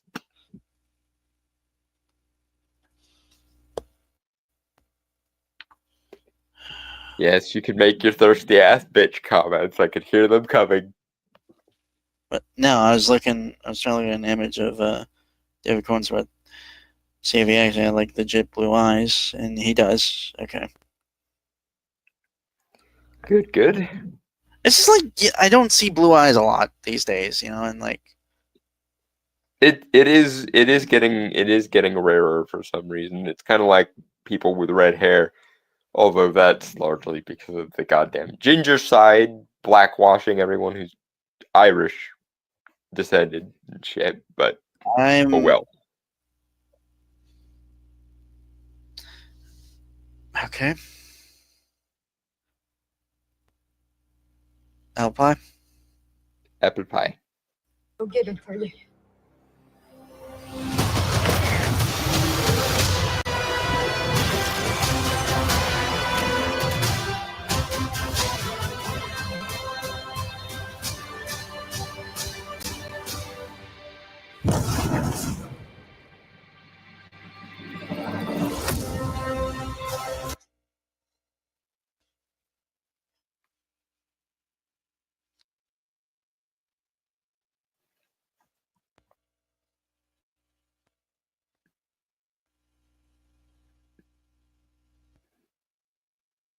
I got nothing to say.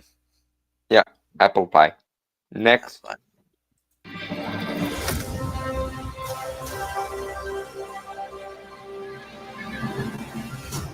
You have a dog?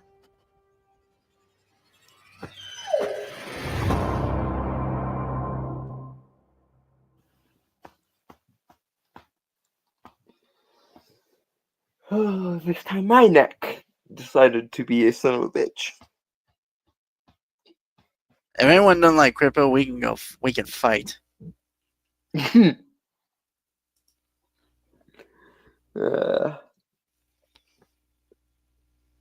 sorry, speaking as a guy who had dogs and cats, I love the Super Pets. Although, yeah, I remember someone mentioning that they would like to see Sparky the Super Cat. You mean Streaky? You sure it's not Sparky? It is not Sparky. It is Streaky. I don't remember much of the old Crypto the Super Dog cartoon, but I do remember the name of the cat. I still. Ah. Sorry, I'm getting up from my chair. I've been sitting for too long. Does not help that I have fucking sore from a week work. Okay. Like I said, I wish we lived closer together. I could sort at least some of that out for you, but Oh, dude, I've had back problems from years and years. yeah, that's how I know you need somebody to give you the once over. And I'm good at that. It's part of the fringe benefits of studying chakras and meridians and shit. You get very good at massage.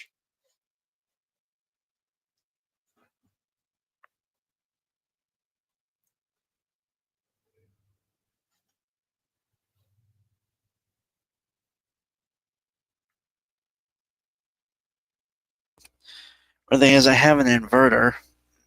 I don't like that though.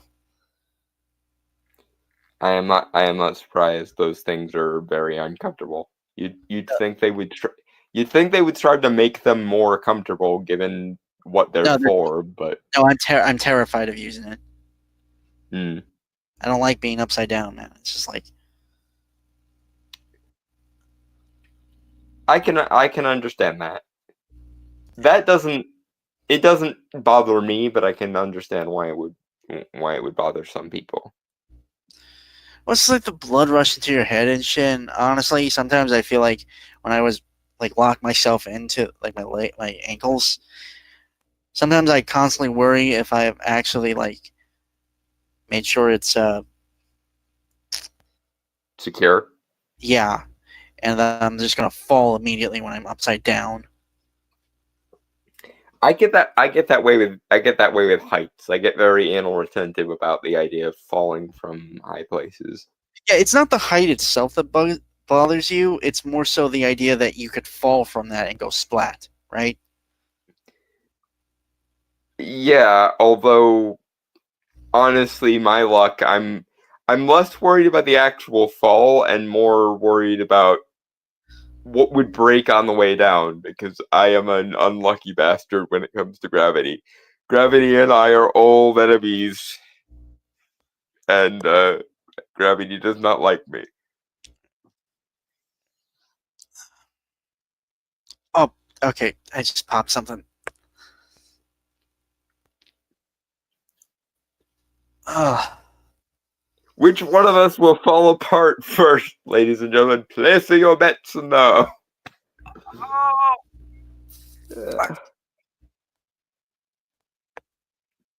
Okay.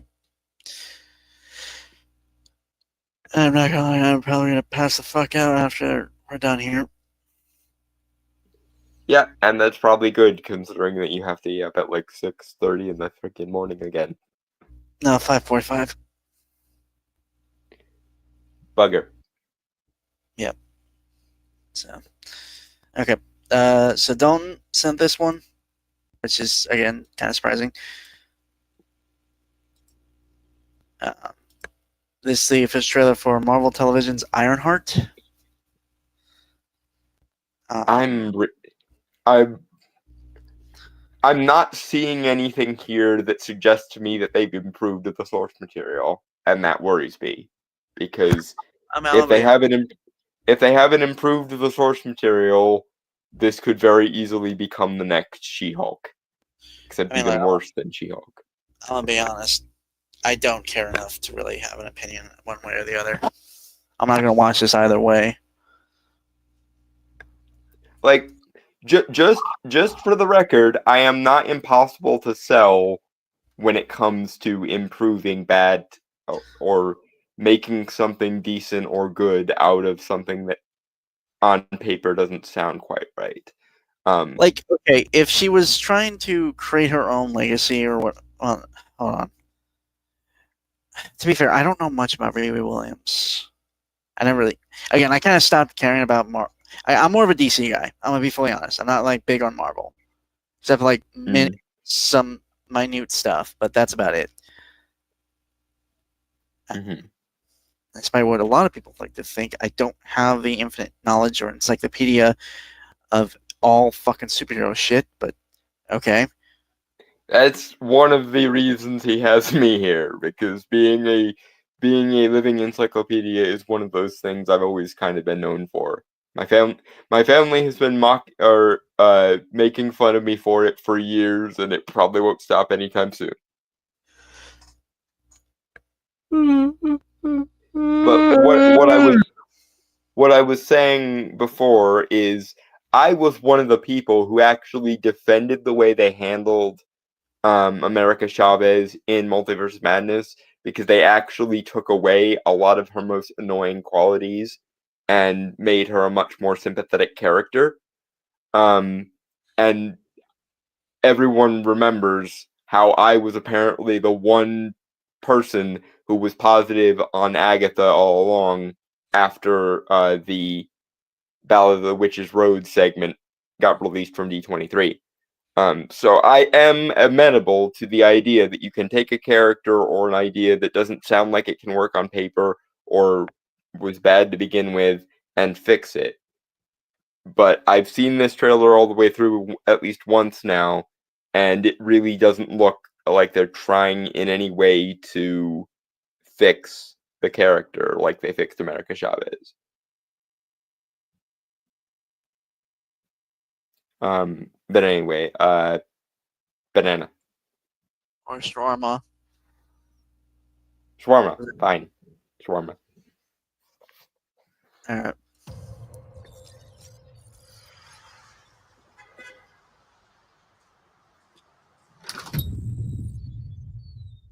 Hello?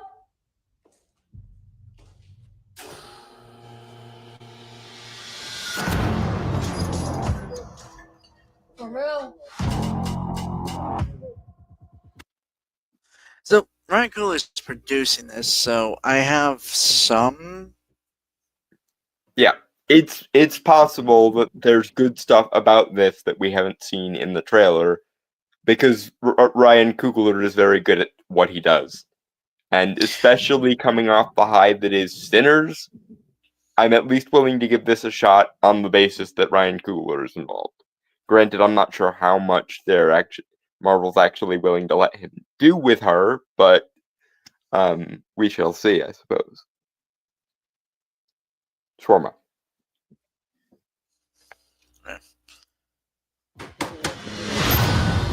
Welcome, Mary.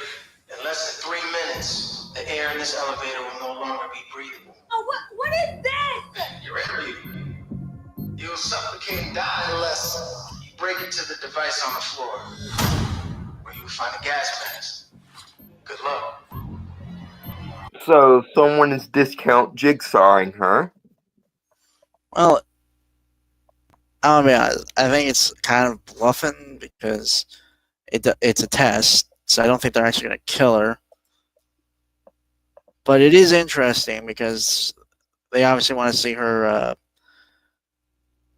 how she handles like a very high stress kind of situation. Which is something she needs if she's planning to become a superhero. Fair enough. Yeah. And to be fair, given superhero media I've seen that do job interviews for someone wanting to take on someone's like to make a superhero from someone, it's pretty par for the course. I think the best version of a scene like that is the shooting range from Men in Black. Oh well, I was gonna say. Okay, that's actually weird. I was gonna say something very similar. Well, no, it was Men in Black, but like instead of just the shooting range, also like the test, like the written test montage as a whole. Yeah. I really love the shooting range scene though, and I really love Jay's like deductive explanation of why he did what he did. The reason why I say also with like the handgun test, because that scene goes hand in hand with the shooting range, is because there are. To be fair, the clip I had seen, I looked in the comments, and there was someone who explained how both work to deduce who is the best candidate for a Men in Black.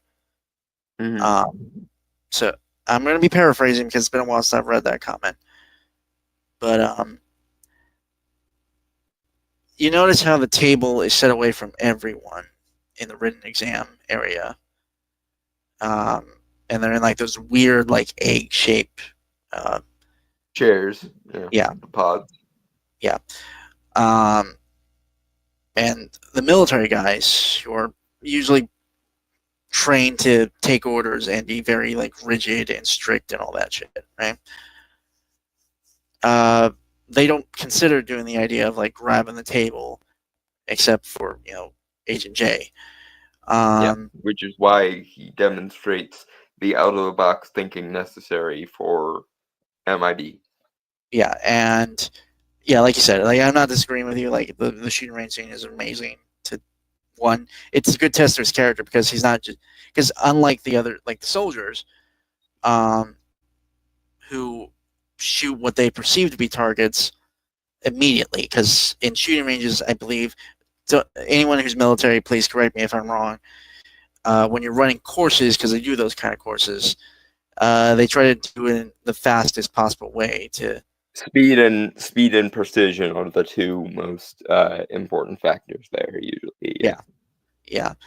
But and as you noted, Jay actually thought it through. Well, yeah. Please. They basically just fire. Hold on. Can I? Go ahead. Sorry.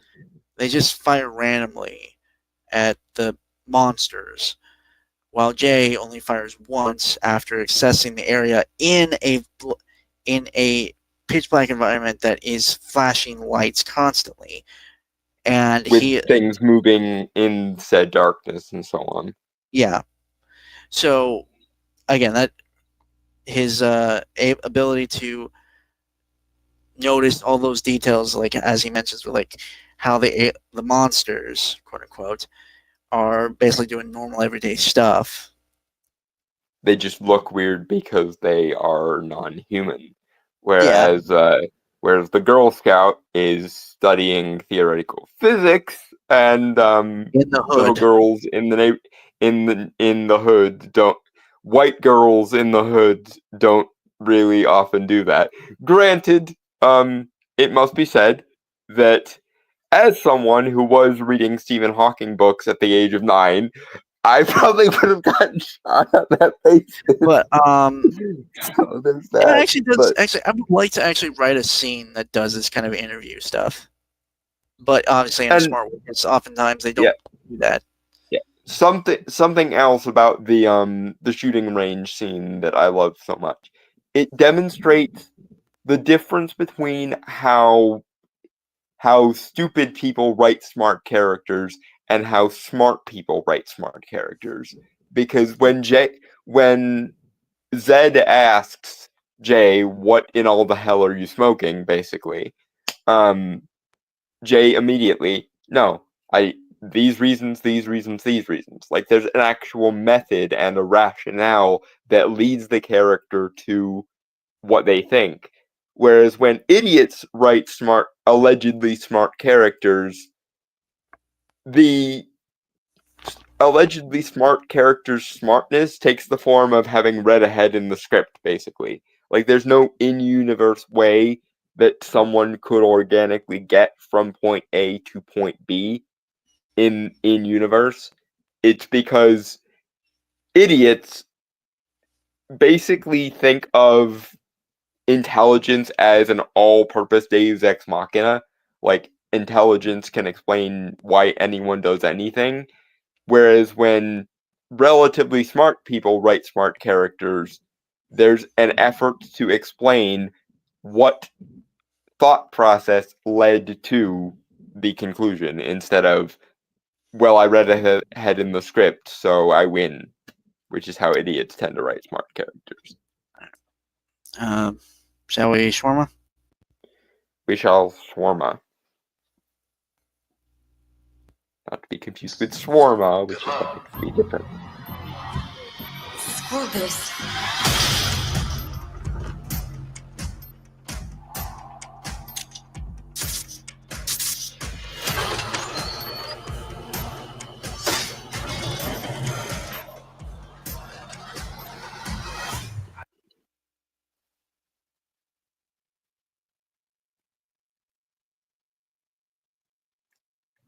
I don't really have any particular comment on this so far.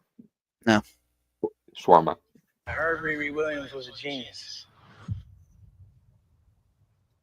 So you in or out?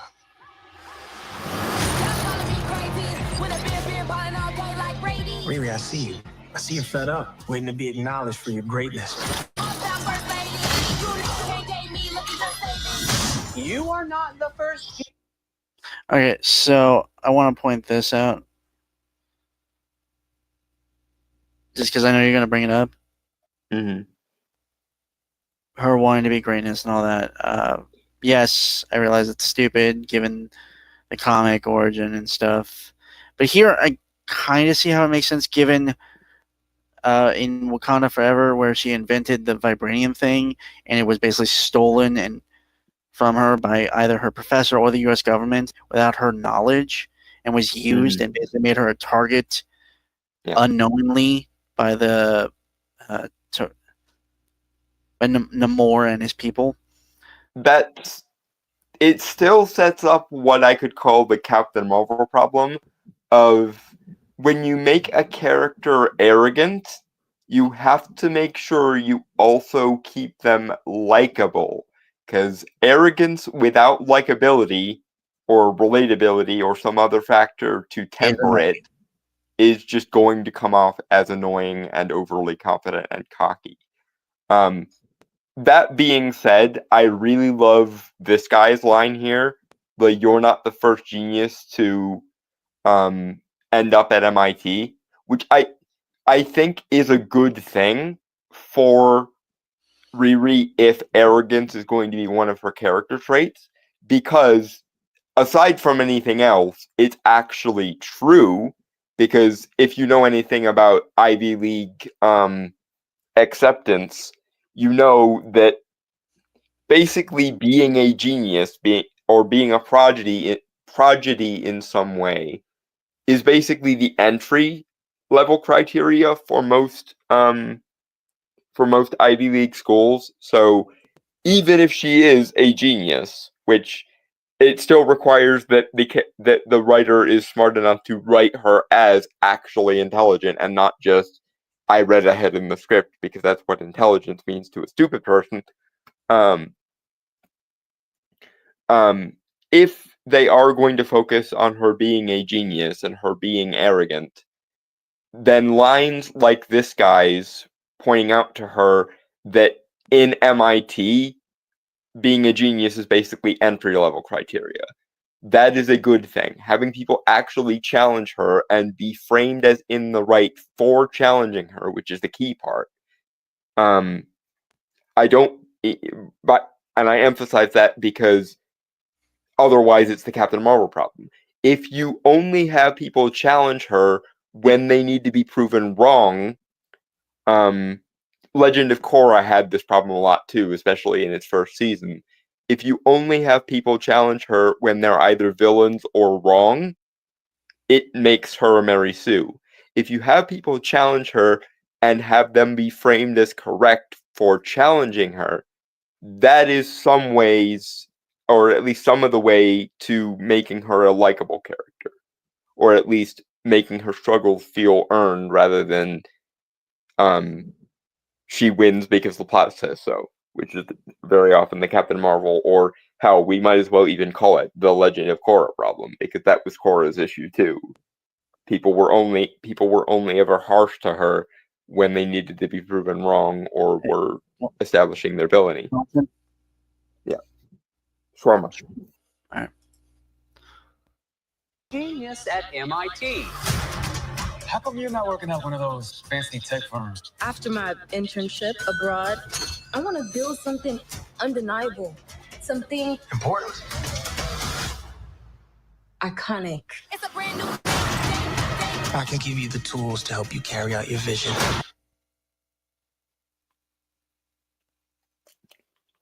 What is the vibe of this? Yeah, because I'm almost getting like a heist kind of deal in some form, but also like one of those what was that like spelling bee movie? Aquila and the Bee? Yeah. Kind of getting that a bit. Which, I mean, if they are, for some unspeakable reason, going with the comic book origin of her suit, which is she stole shit from MIT to prove she could be the next Tony Stark, I guess a heist vibe would be the vibe you'd want to go for. But I must ask this question, because everyone and their dog is thinking it. Why on earth would you keep the comic origin in this particular case? What the fuck? You know, honestly, I would love to see God, I remember seeing a video about this character. She was part of the U.S. Avengers. She was Iron Patriot. She was the daughter of Jensen, the man who saved Tony. She was young. I know in MCU-wise, it said that Jensen's family's dead. But she was the daughter of Jensen and found out about her father's death when she was very young and was told Tony did everything he could to save her father. And she said that if Tony did everything, I know this would sound arrogant and probably kind of is on her part, but she is a smart character, from what I gather. Yeah. She said Arrogance is fine as long as it's balanced out with relatability or likability, usually a combination of both, or if that arrogance is challenged and is part of her character growth to struggle against. The only time arrogance is a kill shot is when a character who is an arrogant bitch is demonstrated as being in the right for her arrogant, cocky bitchiness, which is the Mary Sue problem. right.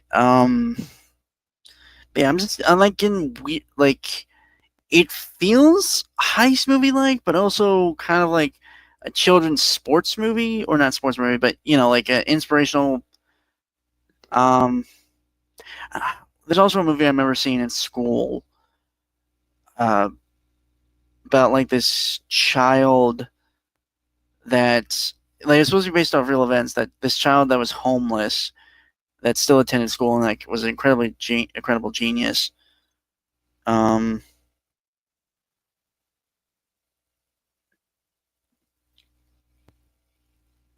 it reminds me of a movie that I saw like right as I was getting ready to go to college.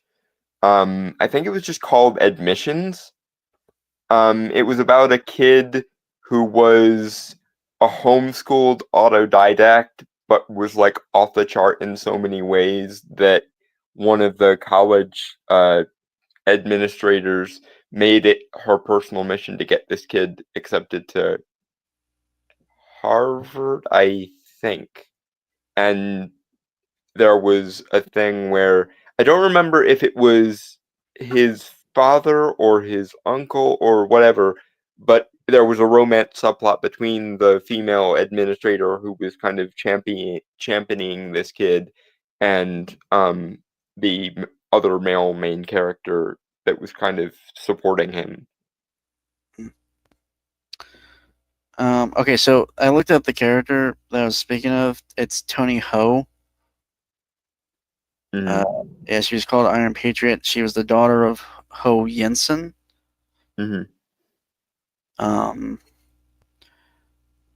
So there is a quote of this character. I believe it was like one of her. Hold on, when was she? Okay, she was created in 2015. So just before All New, All Different, unfortunately. Fuck. This is a quote here from her. My dad didn't build the Iron Man. He didn't need to. Didn't need armor or weapons. He built the idea of Iron Man, the idea of the Avengers. My father was an advanced idea mechanic, and so am I. So even if you do pull the trigger, it's too late because the idea is out there. The idea is alive. Okay, that's a really interesting quote. Other things, speaking of better ways to handle Ironheart in the MCU, I hate to be this guy, but Tony has a daughter. Why the fuck isn't she Ironheart? Or I mean, she could take up another moniker of Iron as well, like right, but I mean, obviously you'd get some people calling it racist because that would require a white character to take a black character's identity, and that's forbidden. But it makes organic sense that the biological daughter of Tony Stark would make a Iron identity for herself. Or failing that, if you still wanted to keep the black character identity, why not do Rhodey's daughter or Rhodey's cousin or someone with connection to Rhodey who's also a female character, which I think they've actually done sometimes in the comics. So why the fuck isn't she Ironheart, speaking of? Like, why conjure Riri from whole cloth when there are already characters not only in the MCU but also in the comics that could have been Ironheart better? Okay, so funny enough, there's also something you could do if you wanted to do original characters, right? Okay, so Iron Man had an anime that came out in the early 2010s or late 2000s. Wasn't great, like Marvel had this anime initiative they were trying to do, didn't really take off. Yeah, it was touch and go a lot of the time. Yeah, but someone actually years later, I watched this video that someone pitched an idea to how to redo that, right? Mm-hmm. Because in the anime, the idea was Iron Man was looking for a successor, right? Mm-hmm. And someone pitched the idea of doing like a mecha series with Iron Man, which I think could work. Yeah, like him building kind of similar to the Iron Legion, but with actual like pilots, like piloting the suits or something like that. Mm. I mean, because mecha anime. Yeah. And you kind of could have an initiative like that here. Hence, like the Armor Wars thing, if that thing was ever going to still be a thing here. And I mean, how we already have at least some nod to it because Edith from Far From Home. Even in death, I'm the hero. Yeah. So we already know the idea of having the Iron Legion on autopilot is established. Which, granted, given how they've set up Peter, and I know you don't like the way they set up Peter a lot in the MCU, but playing the ball where it lies, honestly, having Spider-Man be the successor to Iron Man would make more sense because they actually established a protege-mentor relationship that was kind of an adoptive father-son relationship.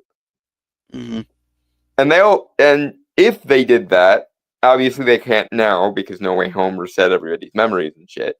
But if they did that, what they could have done, which would have been a really interesting storytelling conceit, is if Peter basically considers himself Morgan's adoptive older brother, and they have kind of a brother-sister relationship.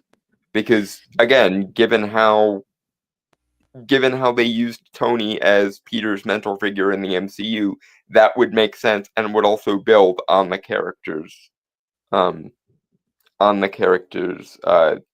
already established characters, like their personalities and shit.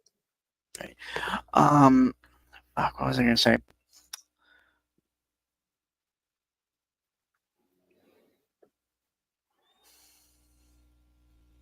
Either that or have Morgan build Mainframe.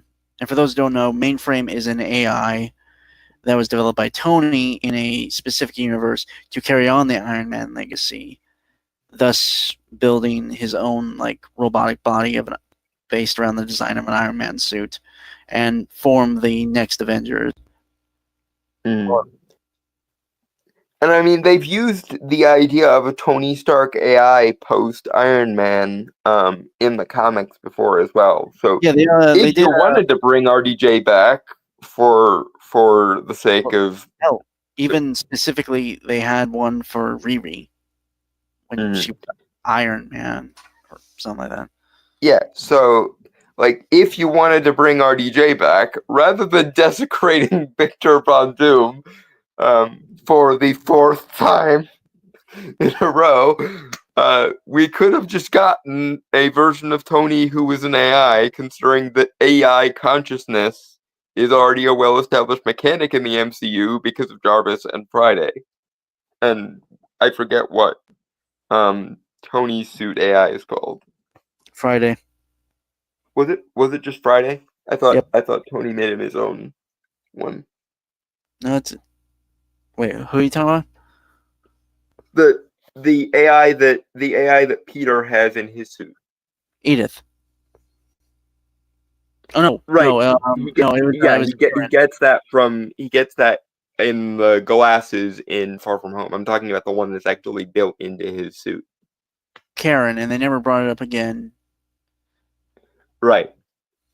Yeah. Like we already have seen Jarvis become Vision. We've already seen Friday, and we've already seen Karen and Edith. So you could have Tony have made a emergency auxiliary hologram or whatever with his personality imprint. And how, given how Tony is, I'm honestly kind of amazed that they didn't do that. Obviously, they didn't do that because I assume RDJ would want money, too much money to make it worthwhile, at least some of the time. But it would have made more sense than desecrating the character of Victor Von Doom for the 4th time in a row.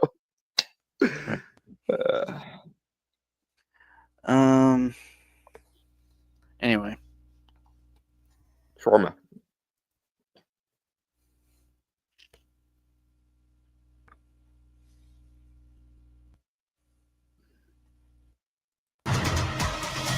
But anyone who's ever accomplished anything iconic in life has had to do some questionable things to get it done.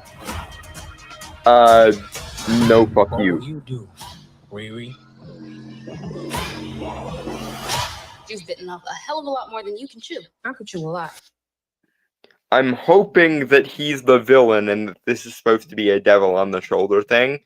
I'm getting that. Like, I would assume that's it, but Because if he's supposed to actually be a mentor-like figure, and thus we're supposed to actually take anyone who's ever done anything iconic in life has had to do some questionable shit to get it done. I mean, is he wrong? Yes. No, yes, I am not entertaining this cynical everyone needs to be an anti-hero bullshit. No, I'm not saying that. I'm just saying, like, given history, name one historical figure that didn't do something fucked up. To be fair, not directly. I mean, you could make the argument that he inspired the Manhattan Project, but Einstein, as far as we're aware, wasn't a hitman in his spare time or anything. Okay, fair enough. That's fair. I'm just saying. I just think it's an extremely cynical. No, I'm not disagreeing with you on that. I do think obviously he is wrong because it does seem like he is pushing Riri to do bad stuff. Yeah. I'm also just saying, like, most quote unquote heroes of history kind of did some fucked up shit. Some of them did, yes, but not. I will maintain not all of them did. No, I'm not saying. I'm not saying that either. I'm not saying that either. I'm just pointing that out. That, I mean, look at Columbus. Yeah, it honestly, it just depends on how it's framed. If this guy is supposed to be a bad influence on her and is treated that way and is treated like a villain, then that's fine. But I could see a world in which this guy is supposed to be correct in a similar way to how Killmonger was framed as correct in Black Panther 2 and was encouraging Shuri to be a more anti-heroic person. So yeah, it really depends on how it's framed. If this guy is a villain and this is his trying to kind of make her make a Faustian bargain with him, basically, then that's fine. If this sentiment of you can't make an omelet without breaking eggs, basically, if this anti-hero sentiment is supposed to be correct, not just in universe but morally, then fuck you, no, that's wrong. Okay. Moving on. Yeah. Shawarma.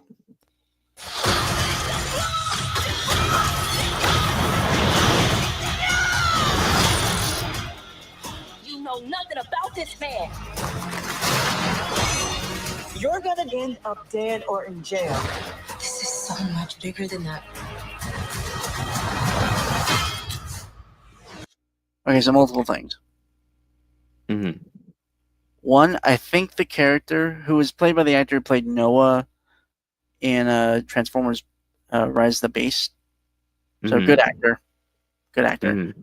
I think he's playing the Hood, which is notoriously a Spider-Man villain who is like bad dude. Okay. Doesn't he also have magical powers, or at least magical artifact that he uses? I believe I don't remember. I remember I saw him wearing like a kind of shroud cape thing, and I they put a little emphasis on there in the little montage they had of him. So I think you're. I do think he is framed as the bad guy. Yeah. So if he's the bad guy, then all is well. But I've seen too many shit shows try to justify warped morality because something oppressor. Dalton. Yeah, go ahead. Yeah, I don't like the suit. Yeah, no, and the original design from Black Panther 2 wasn't particularly good either. Yeah, I will say it is kind of better, but not by much. I think the issue I have with it is like it's too bulky. Mm-hmm. Given that Tony has well and truly advanced nanotech, there's no reason why honestly, I don't have a problem MIT lab wouldn't have access to some kind of nanite that she could have used. I don't have a problem with it being a built-up suit because honestly, I hate the nanotech suit. No, I hate it too. I'm just thinking from a in-universe logic of world building sense. But no, that's not what I mean when I say bulky though. So can I? Yeah, go ahead. Sorry. I don't know. It's too big. Like it has too many things on it. You know, like it's almost over designed in a way. Yeah. And yet it also doesn't look particularly efficient or functional, which is another problem. I was just going for iconic, so style. Well, but that's also... but practically speaking, a genius, quote unquote, should know style and aesthetics are wonderful in their own right, but that's going to be little comfort to you if you wind up getting killed your first time out because you skimped on the functionality for the sake of style. And also, from a intellectual perspective, there's no reason why style and functionality can't coexist. So why would you choose style over functionality when you can have both? Moving on. Yep. Shawarma.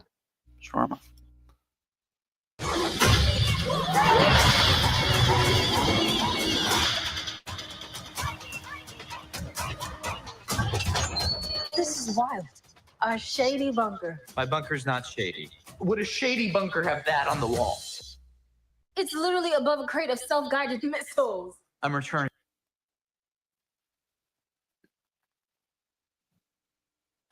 That's almost, the obvious answer is yes, but she got there, so fair enough. What? He asked, would a shady bunker have that on the wall? And the obvious answer was yes, but she got there, so fair enough.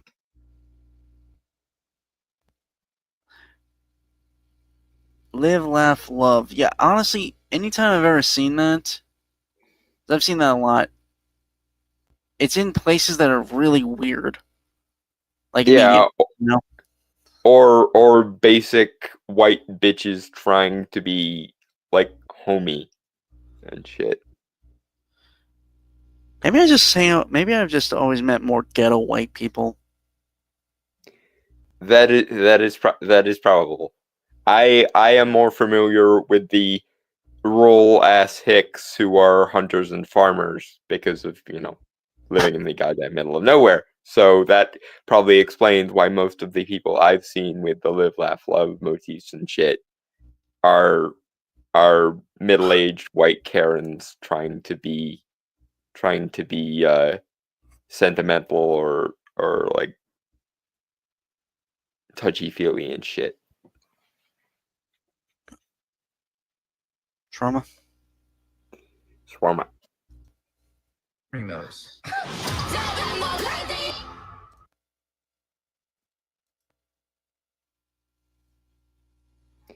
I'm not impressed by this trailer at all. It doesn't fill me with hope. I mean, Ryan Coogler is still involved, and depending on how much creative control they actually gave him, that could be a very good thing. But if they're trying to play the comic book origin and stuff straight,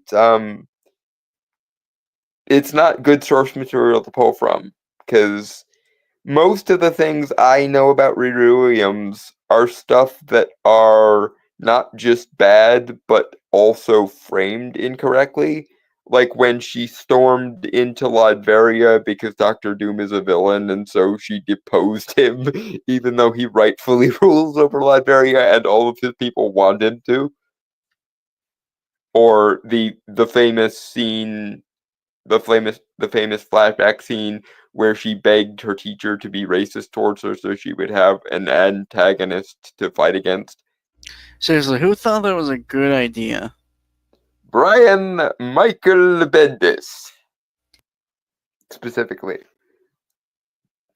because he had an adopted black daughter and he wanted to basically make a self-insert of her, which if that's the best you can do, Brian, maybe consider retiring before you ruin more things. I'd be fine if, because honestly, I mean, Jeff Johns did a self-insert of his sister with Courtney, Stargirl, which was to honor his sister who had passed. Yeah, and which is fair enough. Yeah, that is a very well-liked and very, not regarded, because obviously she's kind of, not niche, but She was a well-realized character who worked in the story she was in, instead of just being basically a wish fulfillment fantasy for a Make-A-Wish kid, which is kind of how Riri comes off a lot of the time.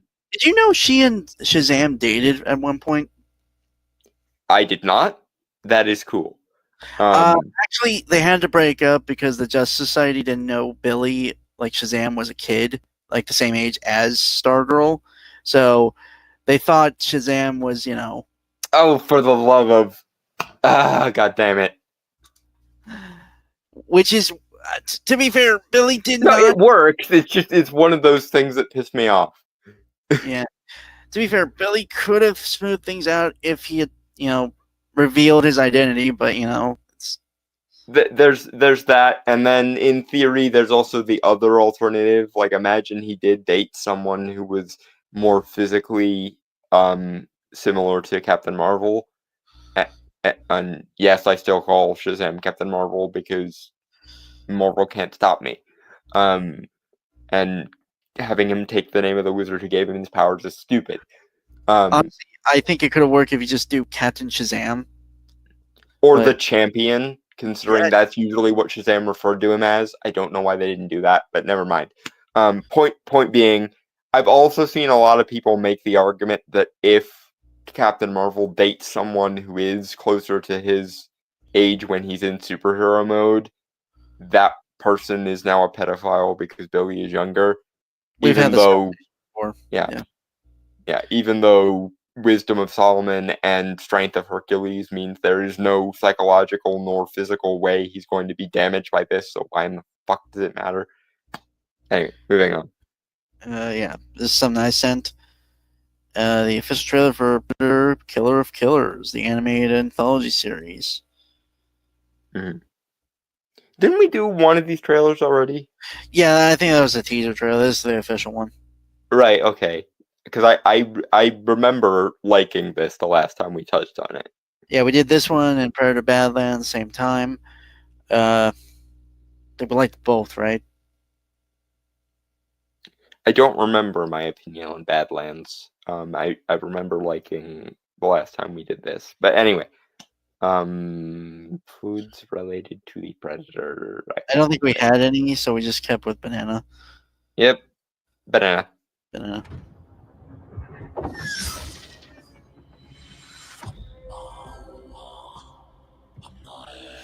My son, tell me why we fight. Because our enemy still lives. You all have traveled far.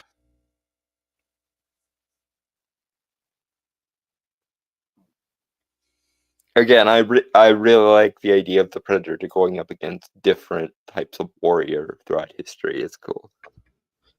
Yeah, well, to be fair, that was set up in the second movie, so. Mm-hmm. Banana. Sorry, give me 1 sec. All right. Banana. And miss the warmth of home. But tonight, think of only one thing. Killing the monster.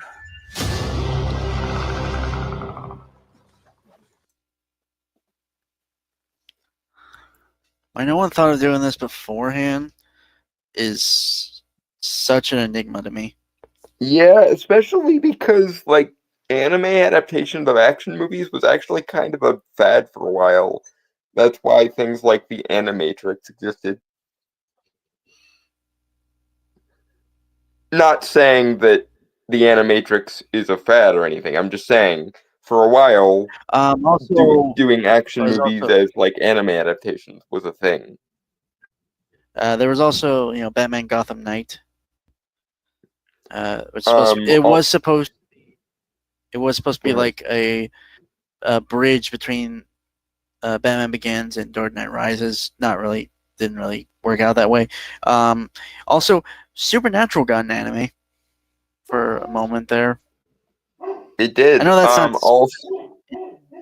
Also, the original Genndy Tartakovsky Clone Wars cartoon that was made to coincide with the movie coming out. Because it had the voice actors and stuff, or like the actual actors did the voices for that. Mm. But anyway, yeah, it's taken far too long for this idea to come out, but I'm glad it is coming out because it looks really good. Yeah. I also dig the different Predator designs too. It's like. And I believe this is coming out on Netflix, right?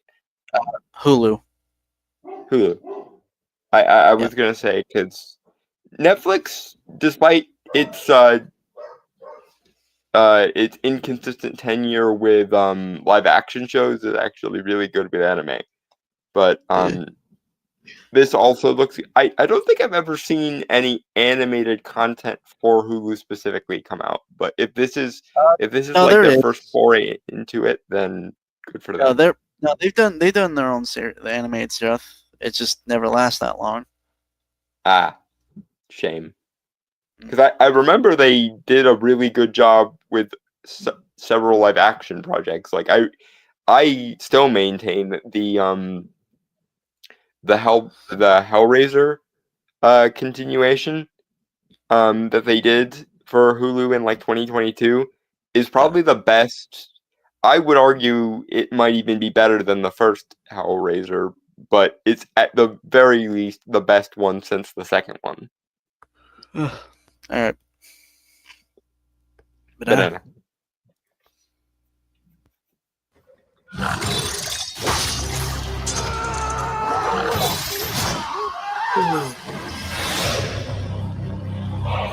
You're not hearing me. There's something else up in the sky, and it's not human. I pray you bloody your spirit.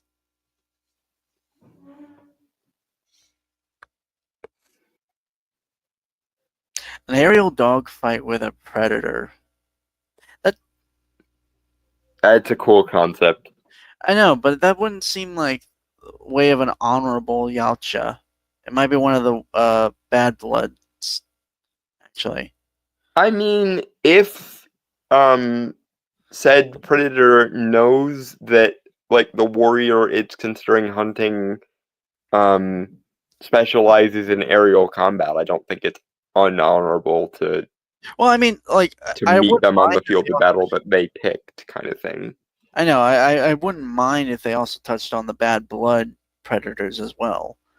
That's true. I'm just saying that I can see ways in which a honorable Yautja would be able to justify, like if its quarry is a pilot, I can see it working in terms of I will meet them on the battlefield that they have chosen and in the format that they have chosen, kind of thing. I still want to see, because just the pitch that the guy made, I saw one time, really spoke to me. I want to see a Predator do in like kind of a kung fu martial arts kind of movie against a Shaolin monk.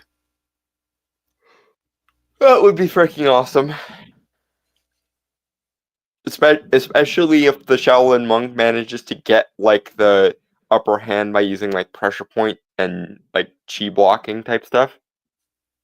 I mean, obviously the Predator would have the physical advantage, but Shaolin warriors are fucking lethal weapons in their own right.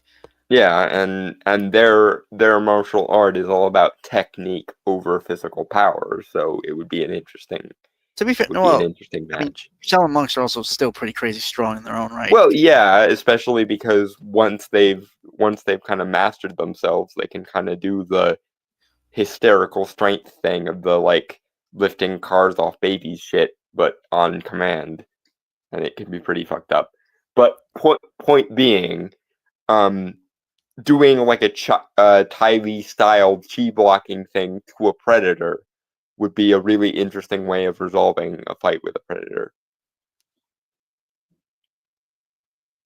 Also, and that stuff is based on actual like techniques that martial artists can do, so yeah, it's not out of left field. I think another one. I mean, it would be weird. Well, not weird, but sort of gladiatorial pit fight. Ancient Roman Predator, my fucking god, yes. Well, Greece, I would say. But no, either way, a Predator in like the Hellenistic period would just be the most badass thing. The pitch I have is interesting. So, well, obviously we focus on one specific. Well, actually, no, because from what I understand, because I've looked this up, it was more. They weren't as like slave. Well, they were similar slave. It was slave battles, but it was more treated like a WWE thing than anything.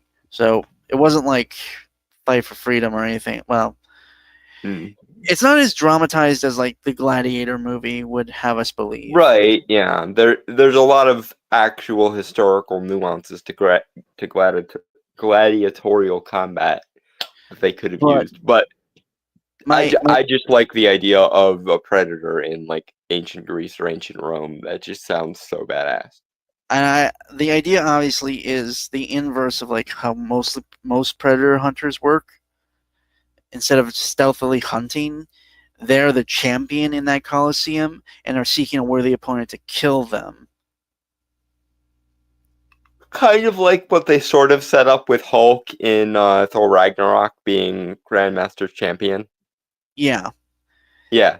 This is well, I don't know how we could work like the idea of like how the Greeks or Romans, depending on where you want to put them, would view this guy, because he would have had to have been there a long time to be considered a champion and work his way up to that point.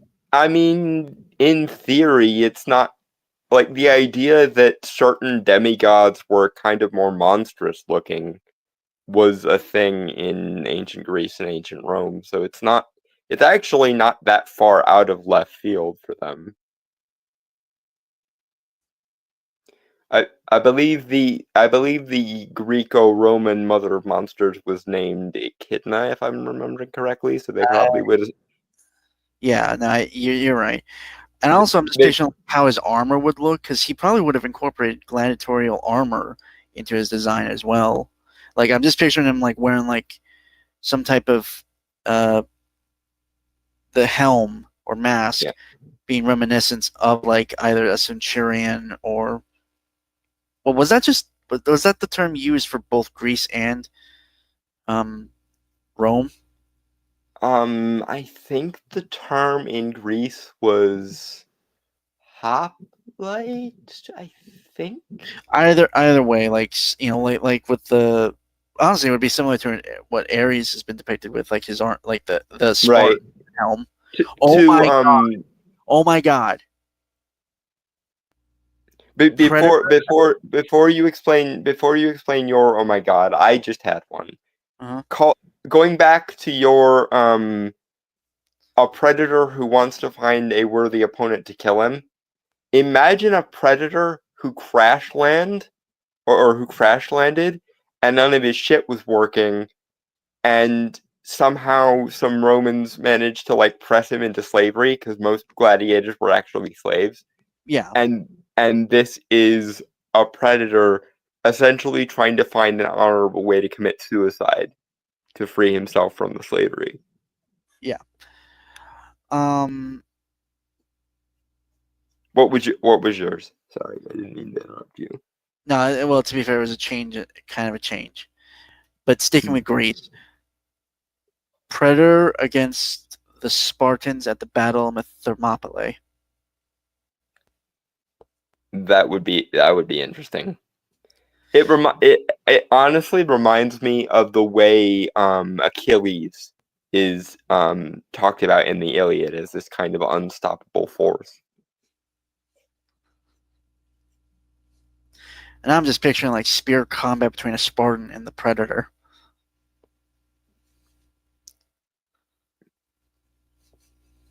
Or hell, you could even do a Predator movie or short film set during the Trojan War, and the Greeks or Trojans, depending on which side he ends up being on, gives him the name Achilles, and it turns out that Predator is the basis for the story of Achilles in the Iliad. As much as I hate the ancient aliens as ancient gods thing, in this particular context, I think it could work. As long as they don't go too far with it.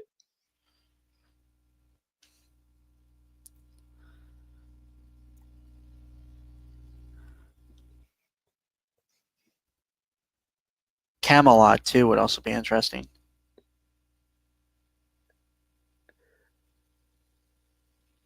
The only issue there is you'd have to decide, are you doing the magic or are you not doing it? Because I don't want magic to be revisionist history for Predator technology. No. To be fair, if you were to do magic, obviously you wouldn't do the more you would do more of like based on the traditions of like pagan mysticism or druid. Yeah, right. You do something that would be more contemporaneous to the time in which the Arthur legends are set and shit. I know you would hate me for saying this, but Grounded. Up to a point, obviously. But like I'm not saying like again, obviously I don't think they would do like what's the word? Sensational, like, you know, grand spells, like Harry Potter. They wouldn't D&D it. Is the thing. Yeah. Nor should they. But I just the temptation there would be to turn the magic of Camelot into quote unquote misunderstood alien technology, and I'm just like, I hate that shit. This would also be interesting because it wouldn't be, to be fair, none of our pitches are typical Predator movies, mind you. No, they're all varying degrees of weird. But this one, I don't think would start out supposed to be a Predator. Like, honestly, I think it would have to be focused from the perspective of the Predator. Predator in a sword and sorcery like format could work, but honestly, I suspect. Hear me out. Rather than him winding up in Camelot somehow, the Predator during the Hyborian Age fighting somebody like Conan the Barbarian would be interesting. No, but hear me out, because this is where I'm saying it gets kind of weird. Obviously, you'd have to follow the perspective of the Predator in this specific context. Mm-hmm. It starts out as him hunting because obviously the legend of the Knights of the Round Table would be established at this point. like King Arthur and all that, right? It would start at him studying and analyzing and getting to know these targets, right? Mm-hmm. But the more he watches them, the more he sees that they are not the killers or warriors that he expects them to be. They are truly honorable, noble. The paladins that history would make of them. Okay, actually, if you didn't want to do Camelot, we could do the paladins of Charlemagne, like in Paris.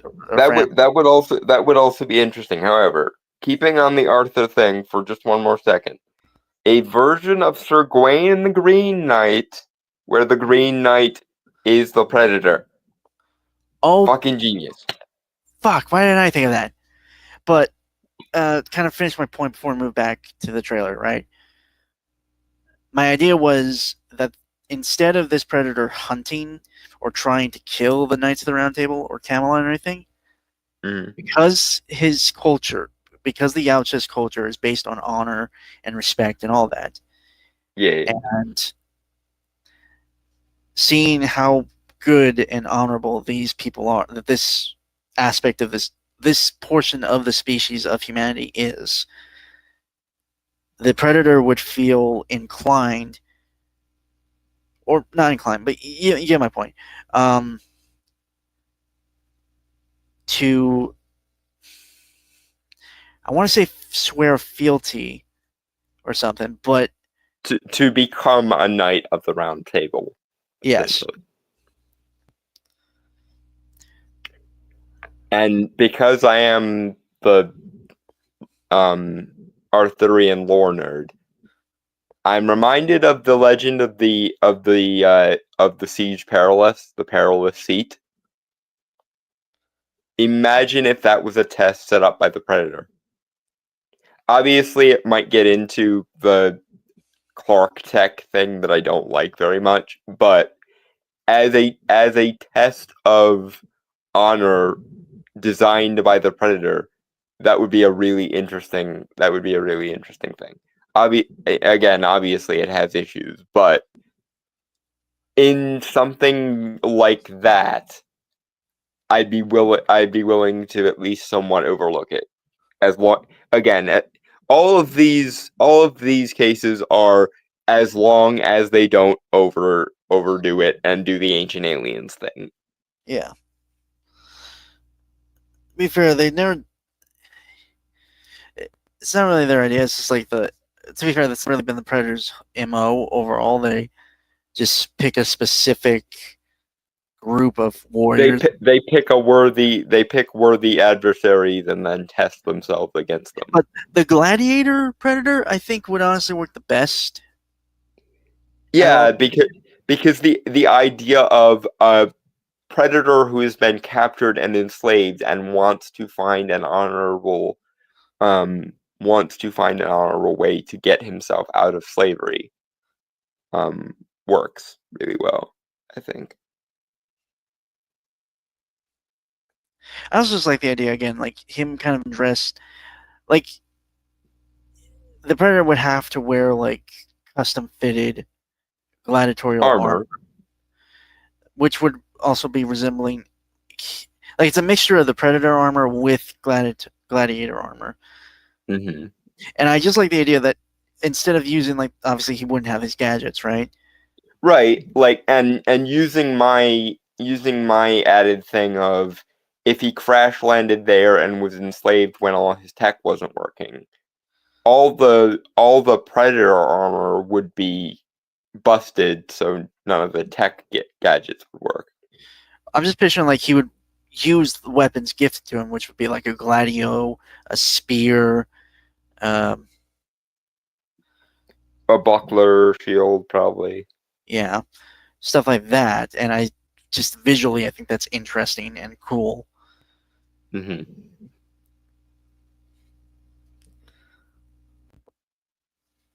And it would also be interesting because there's no stealth in here, which is, again, like what Predators always use or do. Instead, it's just literally just trading hands or blows and whatever. Well, that and the whole point of gladiatorial fight is to be theatrical, is to give the audience a show.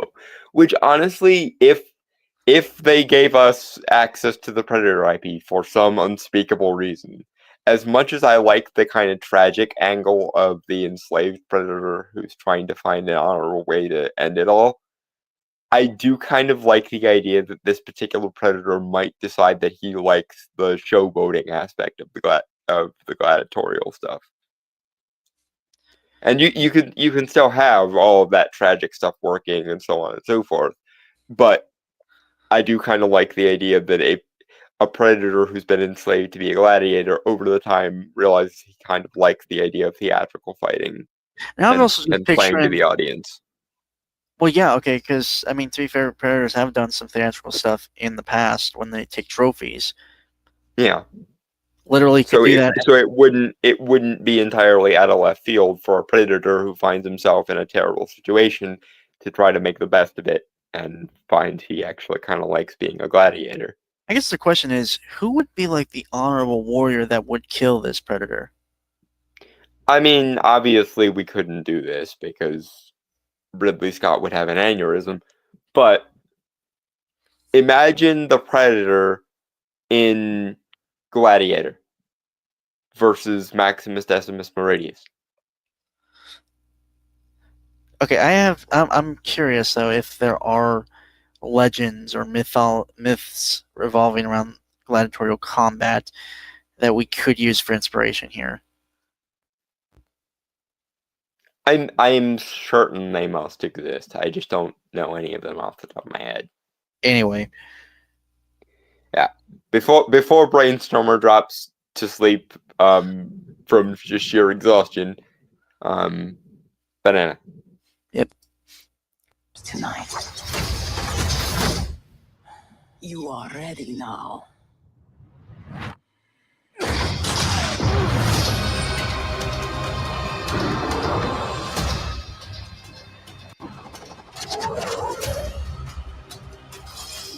There's only one way to kill. Two of the sneakiest motherfuckers fighting. A ninja and a predator.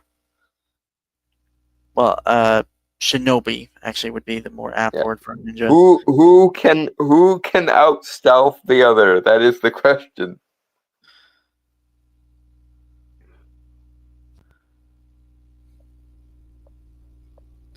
And I really want to watch the series now.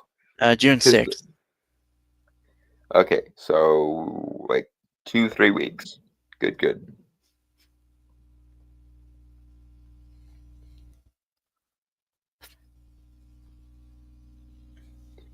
Banana.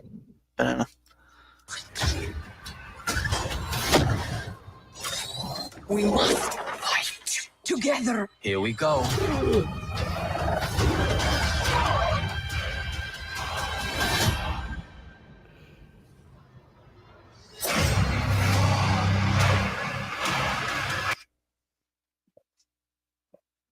This feels really intense and crazy. Yeah, no, I'm really, really enjoying this. I am so much more excited for this than I am the new Predator movie. Are you sure? I could have sworn you and I both agree that it actually looked pretty good, like Predator Badlands. It does look okay. I might have liked it better at the moment, but I don't remember enough of when we covered the trailer for Badlands. I've just seen a lot of criticism of the Predator design, and that's the only thing that's sticking in my head at the moment.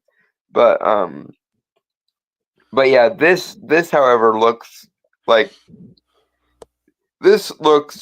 it could go down in history alongside things like the Animatrix and stuff like that. Yeah, and also I know I didn't mention it earlier, but the animation style is actually also pretty good. Like, it's stylized, but Like it's cell shaded 3D animation. Mm-hmm. And the good thing about this format is if it is as successful as it's probably going to be, they can do sequels or second seasons or whichever format they end up going God, I with. hope so, because if this could kind of be like Hulu's Love, Death, and Robots for. Speaking of which, I gotta watch the new seasons. Yeah. I know what you mean, but yeah, this could, and there's enough. It's kind of like the Assassin's Creed franchise back when it was good. There are enough historical eras and enough different kinds of warriors and warfare that you could spin sequels or second seasons and third seasons of this like just nonstop. Granted, you shouldn't do it so much that you start making bad ones, but there's enough room and enough different historical situations you could stick various versions of the Predator in. I might. Sorry, I was just thinking that. Another idea for Predator. Hunting Jack the Ripper.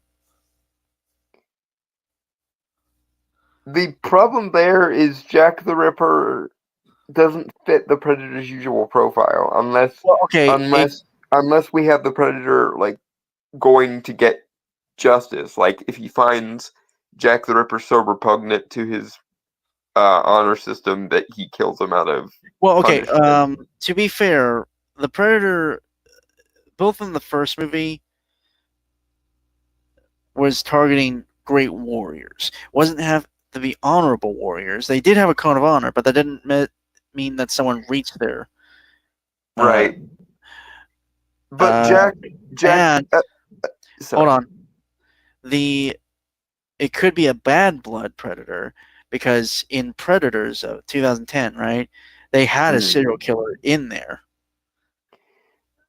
That's true. It feels like a reach. Because even as a serial killer, Jack the Ripper wasn't all that prolific. He only had like 5 victims. Wait, really? Yeah. Okay, to be fair, it was at the time that... Yeah, okay. Yeah, it was during the Victorian period when the idea of a serial killer was basically unheard of. Okay, but fair enough. Yeah, he only had like 5 or 6 victims. The other idea was that hunting in the trenches of World War I. That I think has more potential than... Or, Revolutionary War era Predator would be interesting. Especially if half the people he selects are British and the other half are the rebels. And then they have to work together against the Predator to win. Also, maybe something set in India, because I know there were some wars fought there. And India is just such a really interesting place. Yeah, India during the wars for its independence would be interesting as well. Also, this one is a bit more of a reach because the French Revolution is not the type of time period where the Predator would go victim shopping, but the Predator in the French Revolution would at least be interesting. Maybe Desert Storm, if we're going a little modern. Yeah, or the Gulf Wars, or how Vietnam Predator. My fucking god. I think there was someone did a short film like in the Pacific Wars during World War II, but that's about it. Actually, Afghanistan during the war on Afghanistan, Iraq, maybe Pakistan during the War on Terror. Actually, I think that would be more difficult for the Predator because those wars are when you started seeing civilian casualties be a lot more commonplace and guerrilla warfare be a lot more commonplace. Yeah, no, that's fair. I'm not sure that would meet his or the Yauch's standards. Well, I mean, like, even if we take morality out of it, I'm not sure that would meet the Yauch's standards. Well, Delta Force, Special Forces, SEAL Team 6 would be interesting, maybe. Yeah. I'm just thinking, like, there's that whole conspiracy theory about, like, a military unit going after a giant and killing that guy, and that could have been a basis here, kind of. I've never heard that story. I need to. I sent it to you. I told you about it once for something else. Lionheart. I vaguely remember it, but I'm gonna have to look it up again. I'll send you. I'll find something and send it to you when I can. Anyway. Okay. We should finish up before Brainstormer falls asleep on his beat. Okay. Banana. What happens if we survive?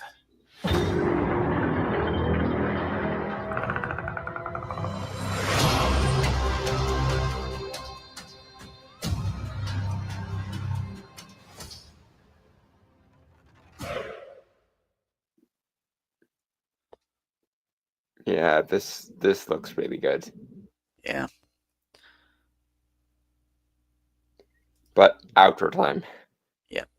So with that, folks, I want to say goodbye. Adios, aloha, avidazai, sayonara, peace, cheers, and shalom, and fuck off. Brainstormer needs to sleep.